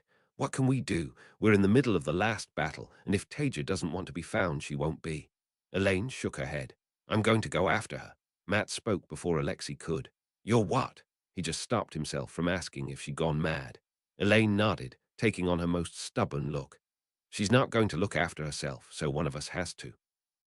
You can't come, she forestalled Alexei before he could start to protest. You're vital for security. Egwene is full committed to the battle, and Nynaeve is obviously busy. That leaves me. You don't even know where she's gone. It will be the Blight. Light, damn it. Alexei was nodding to that. Couldn't the man help? She will have gone straight for it, the fool woman. The Blight's a huge place, though. How do you think you'll find one woman there? I will find a way. I am not without skills. The bloody woman was actually going to go through with this. Taija kept making her way north, knowing that she'd probably need to turn east at some point. On the way, she encountered a couple more small bands of Trollocs heading south and killed them all. One of them had more of the horrific channeling Trollocs, but there wasn't much they could do to slow her down. Killing them was the right thing to do, but it brought Taija no satisfaction, did nothing to fill the blank emptiness inside her. It was the third band that changed things. Taija saw them from a distance and traveled to a hilltop to get a better vantage point. It wasn't a huge band, perhaps 200 Trollocs plus Myrddraal. Actually, there were a surprising number of Myrddraal. Far more than the handful she'd have expected with a band that size. Maybe 10 of them. That wasn't what caught her eye, though. It was the string of humans in the middle of them, chained together, maybe 20 adults, and as many again children. She didn't want to be there, and she didn't know what she could do for those people if she did free them. But however she felt about the world, she wouldn't be herself if she just left those people to die at the Trollocs' hands. Children. Taija was about to travel into the midst of the shadow spawn, but then she paused. She couldn't just walk in with no concern for her or anyone else's safety this time. Not if she didn't want more innocents to die. She'd need to strike fast. The question was where to go first. She couldn't use webs that had too much of an area of effect, not without risking killing the prisoners. Taija was thinking hard when she saw a commotion through her magnifying web. They'd stopped moving, and the Trollocs were dragging one of the adult prisoners away. Taija was too far away to hear anything, but she didn't need to. One Trolloc grabbed the woman's hair and pulled her head back. Another raised a knife. Without thinking, Taija spun a gateway, emerging beside them. Air bisected both Trollocs, leaving the woman to collapse to her knees, gasping and sobbing. Taija didn't have time to worry about that. She spun air, fire, and spirit, walking the web along the Trollocs closest to her. A pair of Myrddraal came at her from behind, and she stepped through a gateway into the middle of the prisoners, sending a fireball back through it as it closed. Get down, Taija shouted to the prisoners. Some moved straight away, some hesitated. She swept their feet out from under them with air. She could apologize later. Then there was no one standing around her other than Shadow Spawn. Fire and air came together, a big, power-intensive web that expanded out from her at her neck level, chest, or stomach level on a Trolloc. The web sliced through anything it hit in a huge circle around her. That cleared the closest shadow spawn away. After that, it was just a matter of time as Taija used less power-intensive lightning to kill the rest. It wasn't long before there wasn't a single shadow spawn left alive. Taija let herself slump then. All of the people were still alive. She'd managed not to fuck that up. She stared blankly for a few seconds and then remembered the chains round the people's necks. A quick application of the power snapped them, freeing the prisoners. Immediately, one of the men ran to the sobbing woman who Taija had saved from the cookpot. Others of the former prisoners hurried to the crying children. At least that was something good she'd done.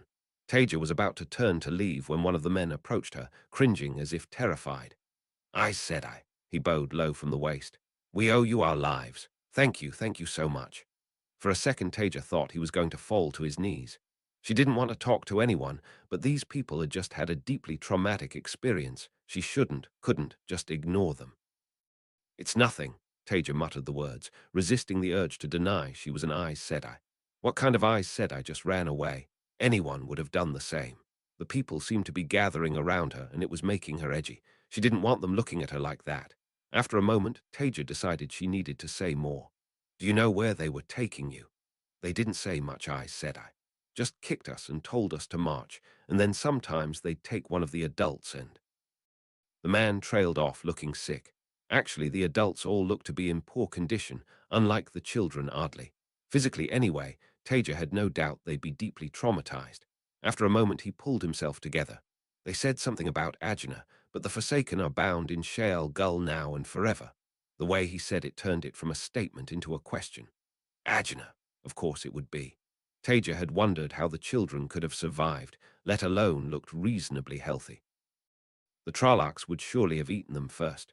She had a horrible suspicion that if the children were tested, they'd all show some ability to channel, even if it wouldn't manifest for years. Or maybe he was just going with pot luck and disposing of the extras.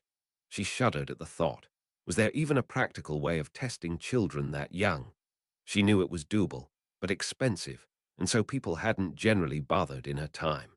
Could Agena have worked out a better way? Greendel dropped the web concealing her palanquin and drew fully on Sedar through the link. It had been a real chore finding 12 other strong channelers that were sufficiently disposable for her to use as she wished. She had even ended up having to obtain a couple of leashed from Sinchen of all places. That had been something of a pain. She spun all 5 elements together, but weighted towards spirit, into a wide-reaching net, and laid it out across the light's lines. The Trollocs were pressing hard there, battling blocks of pikemen as crossbowmen shot into them from behind the safety of the pikes. Almost immediately the light's forces faltered. Within seconds, they were degenerating into frantic fighting as they lashed out at each other, trying to kill whoever was nearest in a mindless rage. Sometimes that meant Trollocs, but much more often it meant each other. Her web might lack a certain degree of artistry, but she was still proud of it. Unsubtle as it was, no one to her knowledge had ever managed to develop a web that could affect so many minds at once. With a small smile, Greendel spun, inverted illusion to conceal her, and the palanquin once more. Hopefully this battle would be over soon. It truly was not her style, going toe-to-toe with armies in battle. Honestly, half the reason she had come up with the web was to avoid Moradin ordering her to do something more unpleasant and inconvenient to support the shadow. Shortly afterwards, she had safely relocated and was able to watch as the Trolloc hordes sliced through the chaotic melee that had replaced the light's lines. Orville looked down at the small woman as she stared into the distance again, clutching his Zereth to his chest. He was starting to worry that she might be completely mad. She would say a few words and then trail off, seeming to look at nothing in particular. He knew he should be worrying about himself. He was hardly in good condition, although at least Zereth was unharmed. That was the first thing he'd checked after he'd pulled her into his arms. However, the Aes Sedai was likely their only chance at survival. Aram was dead. It was just him and Zereth, and he knew there was no way under the light that they would survive trying to walk out of the Blight alone, not from this deep in it. The Aes Sedai looked like an absolute wreck.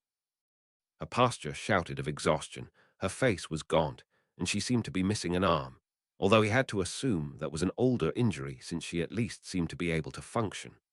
Given the way that she was behaving, he was more than worried she would just decide to leave them to take their chances, that she might consider her good deed for the day done. What he wanted to do was to curl into a ball around Zereth and forget where he was or what had happened. If he did that, they might well die. He needed to hold himself together and to act if he wanted his daughter to get the chance to grow up. He'd heard the stories about Aes Sedai. He'd seen the way this half-mad woman had killed over 200 Shadowspawn apparently effortlessly. He could only pray to the Creator that she didn't decide to take offense. Decision made, Alval stepped forward into her line of sight. Thurim seemed to have run out of things to say to her, just standing there shivering, probably at the memories. Memories Alval was going to ignore for as long as he possibly could. I want to thank you. You have saved our lives. My life, Zereth's life. He tried to turn her to face the Aes Sedai. If anything could soften an Aes Sedai's heart, it must be a small girl, but Zereth refused to cooperate, burying her face in his chest. May I ask, what do you plan to do now? We will need water. There was some food for the children, but not much. Are you able to help us escape the blight? He was surprised at his own temerity, but it seemed to work. The Aes Sedai blinked a few times as if just noticing him, and then focused her eyes on him and Zereth. She really did look terrible. If he didn't know better, he'd have thought she'd been crying. I'm going to find Ajna, and I'm going to put him down. Alval ignored the gasps from the men and women behind him. After everything he'd been through, he wasn't going to let something like that shock him. Of course, Aes Sedai, but what about us? If we stay here, we'll die. You, she trailed off, like she actually hadn't thought about that. I can't get you out of the blight. It would take too long. I can't just spin a gateway straight out. She thought for another second and then spoke slowly, reluctantly. You can come with me. I'll do my best to protect you, but it will be dangerous, or you can stay and try to make your own way out. I've been killing Shadowspawn all along this road, so it might be clear for you. Alval hesitated. A choice between a half-mad, injured Aes Sedai heading into further danger or trying to walk out of the deep blight. It wasn't that hard, actually. One offered at least a chance at survival. We'll come with you, Aes Sedai, as you wish. That seemed to be all she had to say. Light, the woman was clearly not in any state to be taking charge of anything, and that wasn't a reassuring thought at all. Someone was going to have to do it, or they were all dead, when no one said anything. Alval turned to the others and raised his voice. Well, come on. We need to start gathering everything we can. Grab the food and water supplies, you two. He picked out two of the men. See if you can find any weapons for us from the Trollocs. Don't touch anything on the Myrddraal. It took a little while to get everyone organized, and he could feel the Aes Sedai's impatience growing. But eventually, they'd gathered all the food and armed themselves with a medley of oversized knives from Trolloc corpses. The Aes Sedai looked them over with dull eyes without saying anything, and then without any warning a hole in the air appeared. She stepped through it, and slowly, nervously, they all followed. They repeated this a few times until suddenly she stopped. Alval followed her gaze to the north. There was a smudge on the horizon. It could only be more Shadowspawn. The air seemed to bend in front of her, and the view leapt forward, as if they were beside the Shadowspawn. Alval could only just see, standing next to her, but from what he could tell, there were a lot of them. Perhaps too many for her. Surely she wasn't thinking of trying to attack them. The Aes Sedai stood there for long seconds staring until the silence was broken by one of the children starting to cry. That seemed to pull the Aes Sedai out of her trance. She shuddered and then looked back at them. We'll go around them. Alval tried not to show his relief too visibly. It wasn't long after that the Aes Sedai called a halt for the night. She looked even more exhausted by then. However, she still took the time to speak to them. Do not cross this line. A line rapidly carved its way in a circle around them. That's the limit of the protections I can put in place. If you go outside it, you will die. For all that she gave the dire warning, her tone remained as blank as ever. That seemed to be all she had to say, as immediately afterwards she sat straight down like a puppet whose strings had been cut, not seeming to notice the cold, hard ground under her. Alval sighed. He was going to have to take charge again.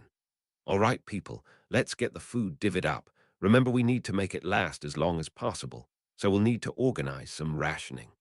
His stomach rumbled, but he knew he was still going to be giving half his share to Zereth. As they measured out portions of food, The Aes Sedai seemed to ignore them all, just laying back on an invisible headrest and staring straight up into the sky. Arvel couldn't help but notice that she didn't have any pack with her. Had she lost it? Was she stupid enough to go deep into the Blight without any supplies? Even for an Aes Sedai, that was madness. He put the thought aside as everyone ate, but then he decided he needed to do something. At least Zereth had fallen straight to sleep, so he didn't need to bring her. Cursing himself for having somehow taken on the role of the leader of their little band, he got up and approached the Aes Sedai. When he got close, she turned her red-rimmed, brown-eyed gaze on him, and he gave her a low bow, as low as he physically could in his current condition. Aes Sedai, do you need food, water? She paused and then shook her head. Thank you, I'm fine. You all need the food. That was odd. He'd thought Aes Sedai couldn't lie. Maybe it was some twisting of the truth he couldn't work out. He gave her another, smaller bow and turned to leave. Then something made him turn back. She was already back to staring at the sky. She clearly wasn't fine. Arvel cursed his temerity as he asked. If she took offense, he might be condemning himself and Zereth to death. Aes Sedai, forgive me, but when did you last eat? He winced as she turned her attention back to him, a scowl growing on her face. I said I was fine. He could still the way her eyes flicked to the bags of food they'd taken with them. Suppressing the trembles that ran through him at her scowl, Arvel bowed again and fled back to the others. Aaron had always said he had more courage than sense. He'd thought that was unfair, but now as he gathered some food and filled a water skin, he wondered whether she'd had a point. He tried not to think about the fact that he'd never see her smile again. Survival first, mourning later. Minute later, he was back in front of the Aes Sedai. What was he thinking, ignoring the words of an Aes Sedai? A half-mad one at that. She wouldn't even need to do anything to kill him and Zereth. She could simply abandon them. Aes Sedai, please, you need to eat. He hesitated, not sure if he dared say it. If not for yourself, then for us. We're all depending on you. She stared at him for a few moments, seeming to look straight through into his soul. Then she took the food and water skin from him. Moment later, she was drinking desperately from it, somehow managing to down it without spilling a single drop. As soon as the water was gone, she attacked the food, poor fare as it was. With her attention taken away from him, Arvel breathed a sigh of relief and slowly backed away. Egwene watched from the hilltop as the army of the light and the horde of shadow spawn faced off against each other. She glanced behind her at the others and took a deep breath. At their nods, she spun the gateway to their side. A small gap had carefully been left within the interlocking layers of anti-traveling wards covering the front. She wouldn't be able to go far, but hopefully far enough. With that done, she looked back towards the Trollocs and picked a spot. No use delaying further. She drew fully on Sedar and set in through the link she was in, most of the power coming from the staff in her hand. She didn't hesitate, forming it into a web of all 5 elements and sending it flashing towards the shadow spawn. Ahead of her, the world turned white as a huge swath of their army exploded, but she didn't stay to watch. She was already diving through the gateway. The very second the last of them stumbled through the gateway, Egwene allowed it to close, turning her eyes towards the hill they'd been on. Moments later, it erupted into coruscating fire as a huge web of Sedar, and she assumed Sedin struck where they'd been hidden. Blood and bloody ashes that had been close. Matt had been right, though. Clearly the shadow was focusing forces there. Her mind was already working on how to take advantage of that, as was his, no doubt. What a ridiculous idea that he was in command of the army of the light, but there it was. She supposed it was also a ridiculous idea that she was an Aes Sedai wielding a sangreal. Semirage stood, tapping her foot with impatience as the red-veiled, dedicated, and members of the Black Adger hurried through the gateway. Of course, she did not need to tap her foot. That was a mere affectation, but it made her point well. As soon as the last was through, she looked at the so-called Aes Sedai who had led the link. She hated Aes Sedai. That was far too slow. You may have hit whoever had the sangreal, but if you missed and they had been ready for it, you would be dead. Next time you will be faster. She turned her attention to the head of the dedicated in the group. May punish her as you wish for her sloth, but I will need her ready and able to fight tomorrow. The army finished coming through the gateway and arraying themselves in the new wasteland around Rand and Nynaeve. He was confident that they would give their lives to defend him, but hopefully none of that would be necessary after what he had done to the land for miles around. It was hard to see how anything could have survived. Certainly nothing he knew of could have survived that, but they would see. Rand knew Perrin would be there in the unseen world, covering him there too. With that and the small army here, he was as safe as he could be. He glanced at Nynaeve and she nodded. Good. Time to begin. Rand drew on the Choden Cal once more, letting the huge gateway vanish. Then he started to spin anti-traveling wards, one after the other, layering them outwards away from himself. He, or rather Luce Thurin, suspected that long-distance traveling wouldn't be possible around Shale Gull, not with anything short of a sangreal anyway, but that wasn't something he wanted to rely on. Job done, he looked to Moirin. I'm ready. May the light have mercy on your soul, boy. Mine too. Moirin reached into her pouch and pulled out the 2 remaining seals to the Dark One's prison. With a grimace, she smashed them to the ground. At the same moment, Rand drew fully on the Choden Cal. Chapter 190. Rodents of Unusual Size. I don't think they exist. Chapter text chapter Cly Rodents of Unusual Size. I don't think they exist. Deep in the blight, Taija felt the beacon appear in her head somewhere to the north and huffed to herself. It must have been Rand, starting with the Choden Cal.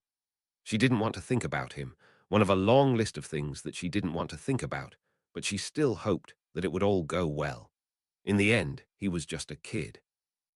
One she never wanted to speak to or see again, which likely wouldn't be a problem, but he'd had more dumped on him than anyone should handle. None of them needed her anymore anyway. The Army of the Light's headquarters, Taija, would probably have basically gone straight to the north from Keemlin. That was Elaine's best guess. She would not have bothered being particularly clever about what direction she took or anything like that, just trying to get away.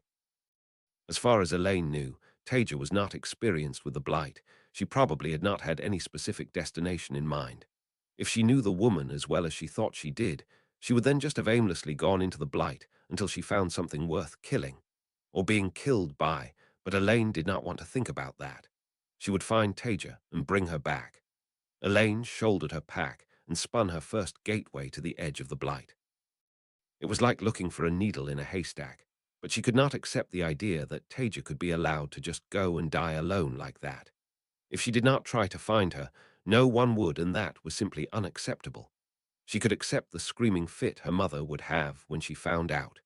Maghedian sat on the straw bed in the underground cell she'd been given.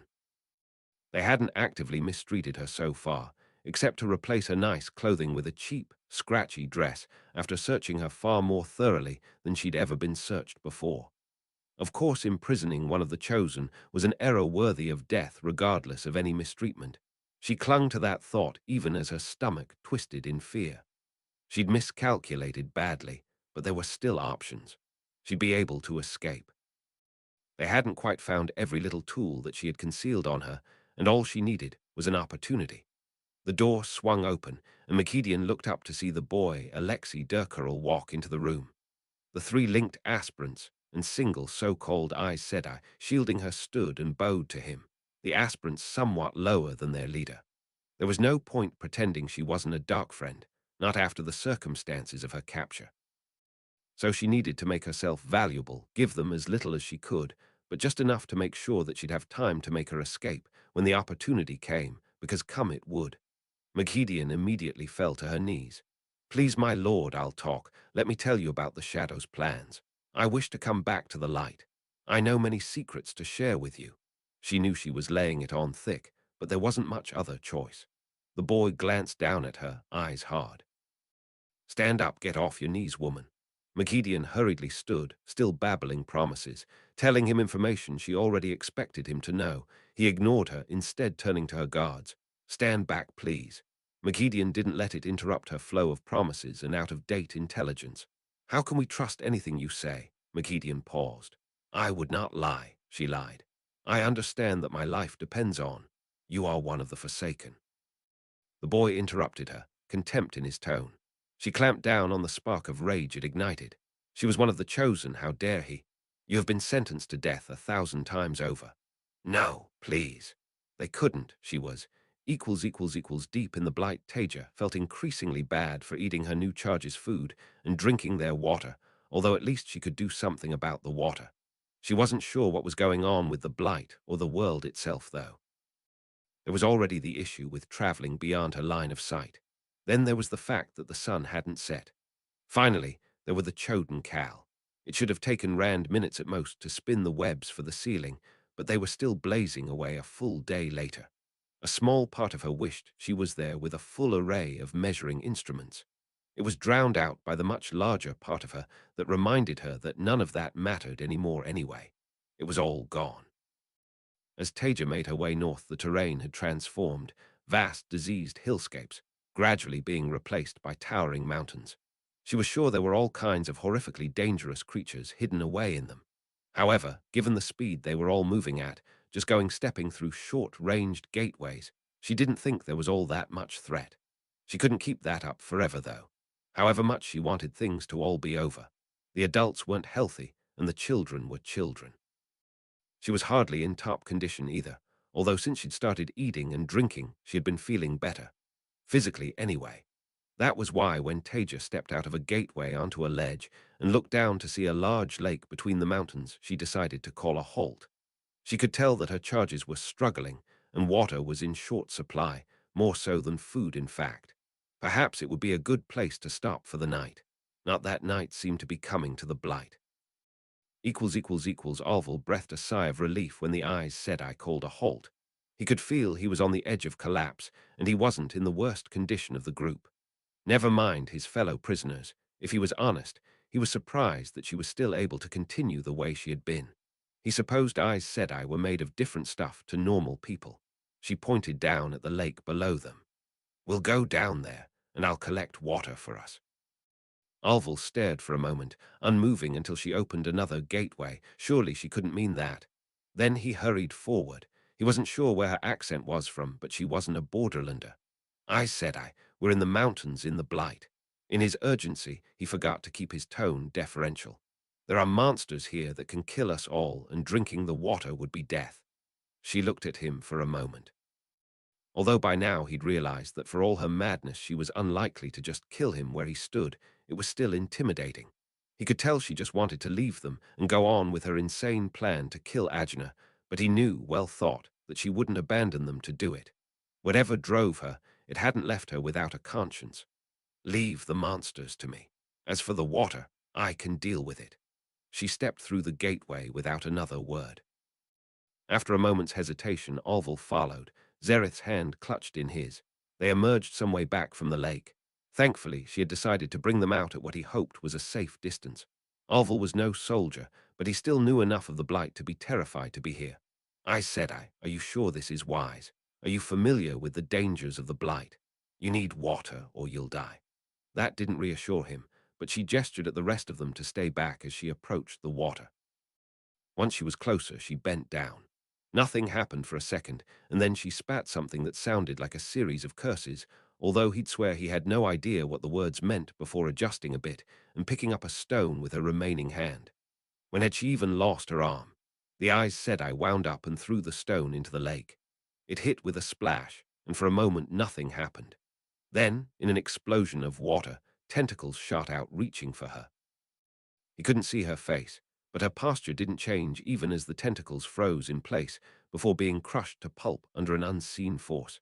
An unearthly screech echoed across the valley, containing the lake, and the water boiled with movement underneath it. Once silence had returned, the Aes Sedai glanced back, as expressionless as ever. Perhaps keep a bit further away from the water. They immediately all shuffled backwards. Then the Aes Sedai did something with the one power. Water started to shoot from the lake, pooling in an invisible bowl some way away from it. A huge amount of it, in fact, more than they could possibly hope to carry. Alval took a step forward, resisting the urge to lick his parched lips. Drinking Blight water was normally death, but if the Aes Sedai said it was safe to drink, she held her hand up, warning them off. The air seemed to shimmer in odd patterns around her before the water started boiling violently, turning to steam that funneled through an invisible tube. The steam collected at the top of another invisible container and quickly started to turn back to water, dripping down to the bottom. It felt like longer, but it must only have been minutes before the water had all moved from one container to another. Finally, the Aes Sedai just stared at it for a little while. Alval wasn't sure whether she just relapsed into one of her absent moments or was doing something, and was about to speak up when she slumped slightly and waved them over. It should be safe to drink now. Drink as much as you can and fill up all of your water skins. He didn't need to be told twice. Even if the water did taste rather flat and metallic, the Aes Sedai had said it was safe, and that was what counted. The Army of the Light's headquarters. Matt scowled at the map. There were more and more reports of huge numbers of strangely dressed shadow-aligned troops joining the battle, with extensive support from channelers too. It wasn't clear where they were coming from. The Trolloc lines had been cut off with strikes on their logistics. There weren't many more of them coming. Obviously, these were humans, and so were able to be deployed by Gateway, at least to behind where the anti-traveling wards begun. But where were they from? He couldn't believe that there were that many Dark Friends in the world. Were there? They weren't Sentient. They had none of those people's distinctive uniforms. Ultimately, it didn't matter where they were from. They were a significant problem. It was time to play his last surprise card. The full force of the Army of the Light's special units. They would be deployed where the lines were buckling, against these newcomers, and also where the white cloaks had shattered themselves against the Gaussian. Blood and bloody ashes. That had to have been the most predictable betrayal of all time, and yet he hadn't seen it coming. The front Callier hurried into position with his squad mates. He'd been going mad with impatience and frustration at being held back while the rest of the forces of the Light fought and died to hold back the Trollocs. They were the true fist of the Army of the Light, and whatever the talk about needing them as a surprise for when the fighting was hardest, he still hated it. However, now that he was here, with a horde of slathering Trollocs lined up opposite them, he wasn't sure how keen he really was. His hands trembled a little as he prepared himself for battle. The light-forsaken white cloaks had betrayed the light, and now he and his comrades would have to fight to save the world from those sanctimonious hypocrites. Black-veiled Ale were nearby too, but apparently they could be trusted, although he personally was not so sure of that. A roar came from the Trolloc lines. Thousands of bestial throats howling together. He dropped his eyes to the field between them, the various obstacles they'd littered across it before the Trollocs had arrived. Another roar, and another. Then, suddenly, they were moving, a wall of screaming, howling beasts that wanted nothing more than to kill every last human descending across the field.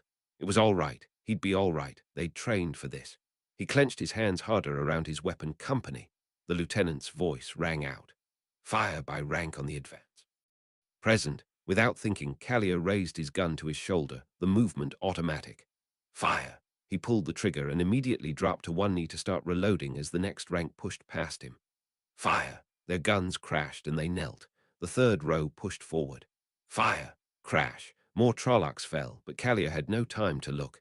He finished reloading and hurried forward. As he took aim, he saw bursts of flame amidst the charging Trollocs, channelers targeting the Myrddraal. Cannon boomed and a bouncing ball carved its own swathe through the monster's ranks. Fire!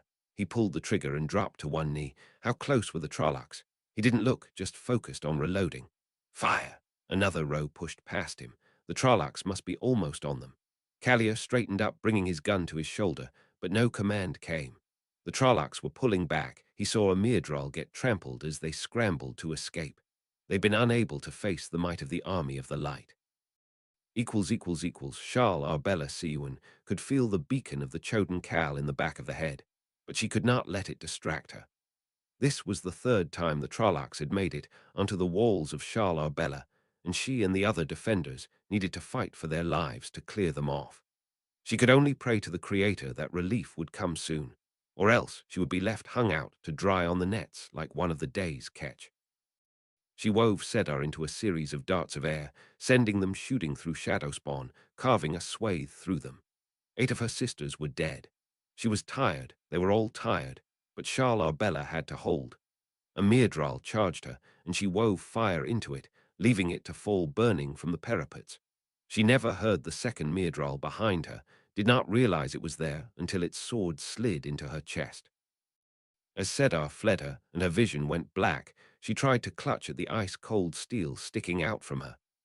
The front Greendal lashed out with her web again, drawing fully on the circle, and watched with satisfaction as another section of the Light's lines descended into murderous infighting. It really was an excellent web. Feeve sliced the part of the web that had settled over her area, keeping her own slicing web inverted, and doing her best to ignore the eruption of screams and clashing weapons from nearby. Matt had made it a priority to kill whoever it was on that absurd palanquin. Despite the ridiculous ostentation of it, they seemed to be able to fade into the battlefield unexpectedly and disappear as soon as they'd torn another hole in the light's lines with their perverse web. Well, not this time. He had anticipated where the shadow would look to push, and she was there waiting. She drew fully on her circle, along with the belt sangreal she wore under her blouse, and struck. There was a brief moment of resistance, and then the palanquin and its bearers disappeared in a blinding blast of coruscating fire that she knew would leave the ground melted into glass. Feeve did not wait to see more than that. She was already throwing herself and her team through a gateway to escape any possible retaliation. Greendale picked herself up off the ground, taking a deep breath as she brought her body back under control. Well, that had been far too close. Clearly the hall had been waiting for her. It was always a relief when people underestimated her. Why anyone with half a brain would sit themselves on a gilded palanquin hauled by a team of enslaved channelers in the middle of a battlefield, she did not know. She liked nice things. All right, she lived a life of ridiculously over-the-top hedonism, but that did not mean she was an idiot. She scanned across the distance. If she could spot the people that did it, then she could at least retaliate against them. After a moment, she stopped and glanced to the north, where she could feel the beacon of Sedar generated by the Choden Cal, and reconsidered.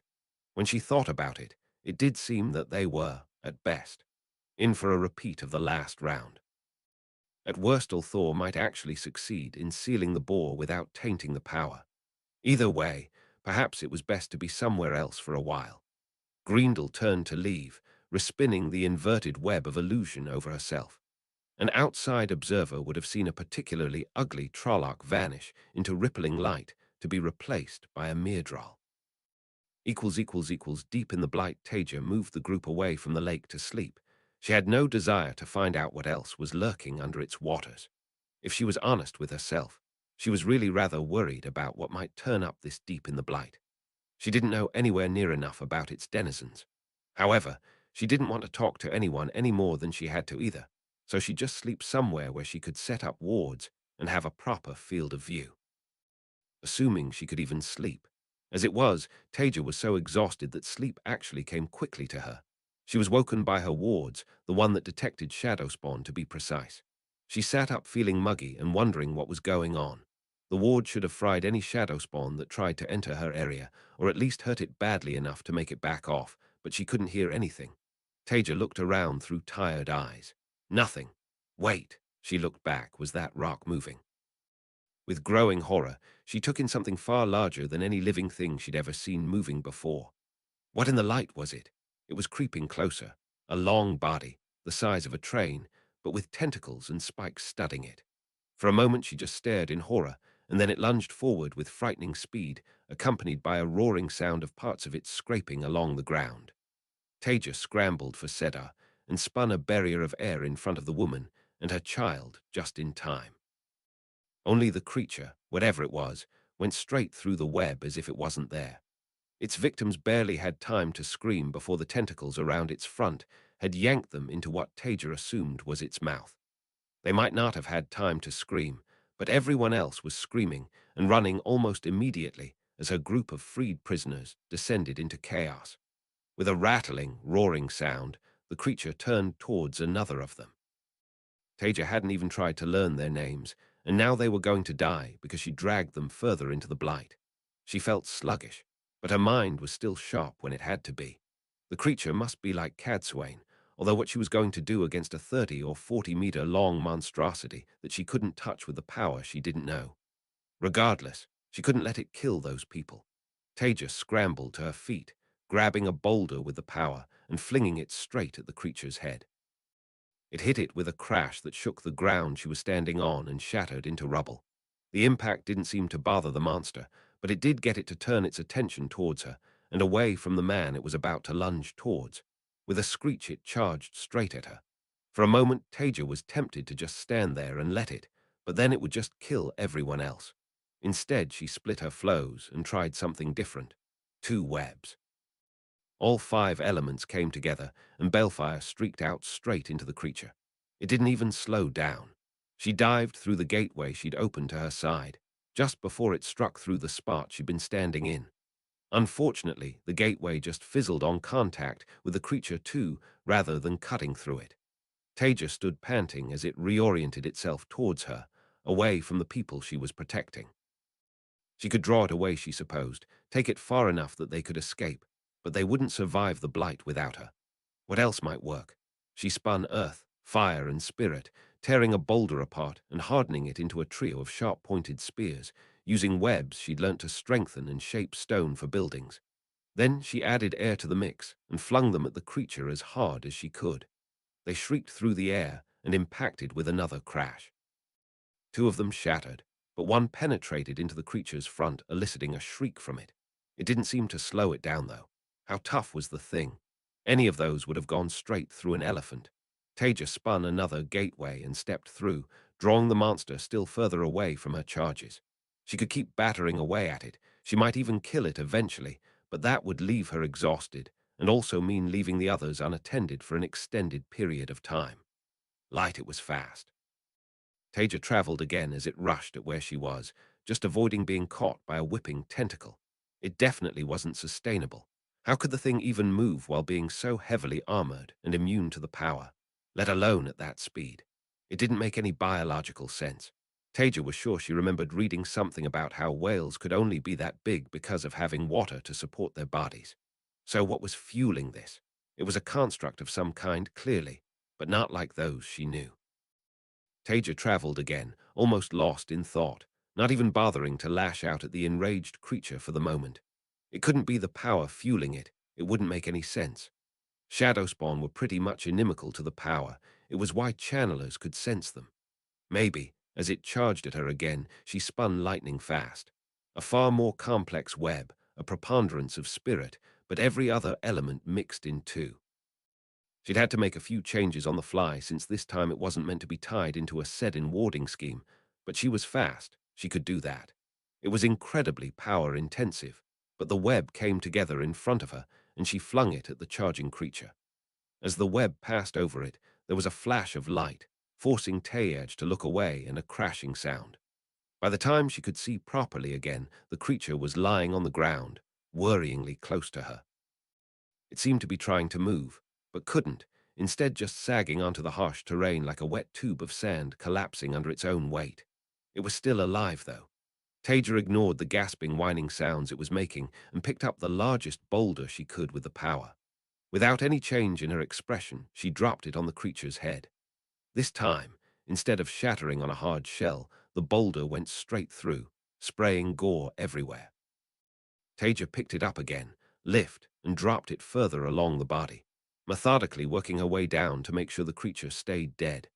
The Fronta Delorna stepped out of the gateway, 40 of her sisters at her back. It was time for the true Aes Sedai to make themselves known. She glanced back at the ornate chest carried by a guardsman behind her. They would make sure to be there, and to be seen to be there at a focal point of the battle. Then the shadow would tremble before the might of the White Tower, and the light would see who its true leaders should be. Demandred stalked back and forth. It was nearly time. The Sharons were committed. The light's forces were buckling, but holding. How Tel Janin had had the time to teach them to make cannons and muskets, along with everything else, he had no idea. Just as he had no idea who was in command of the light's forces at the moment. They were very good. Too good, in fact. Better than Tel Janin, he was fairly sure, and far better than anyone from this time could possibly be. They were using channelers and firearms as if they'd fought in the war, not the tentative, fumbling exploration of an early war general, but one who'd fought through to the end. If he did not know better, he would have said it was Luz Thurin. However, the beacon of the Choden Cal to the north made it clear that that was not the case.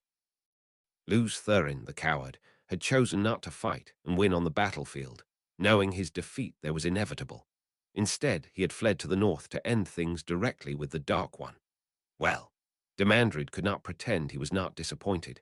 He had always fantasized that this would be the moment when he proved his superiority over Luz Thurin, proved that he truly was the better man. However, Luz Thurin, fool that he was, had made a fundamental mistake.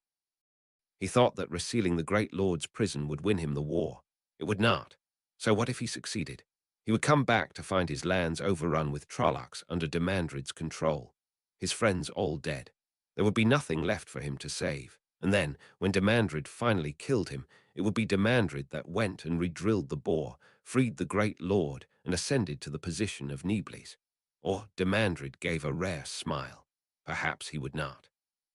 Perhaps the ideal situation would be for Lews Therin to succeed and then be killed by him. The Great Lord could stay in his prison, and Demandred would rule the world without him. The Sharons loved him, not feared him. Why could that not be the case for everyone? Why, in a couple of 100 years, the whole world might believe it had been him that had sealed the bore, not Lews Therin.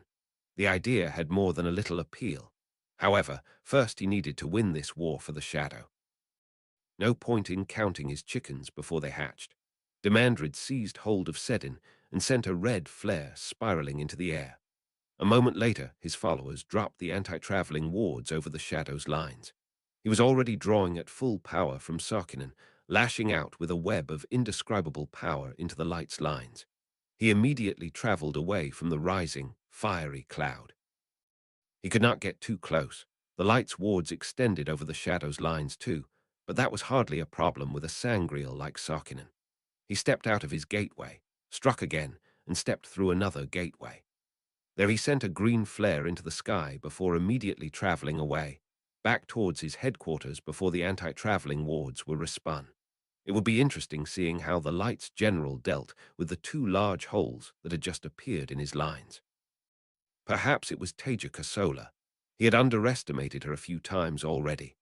No, that made no sense. She was a dangerous fighter on an individual level, but had never commanded anything more than a squad in combat.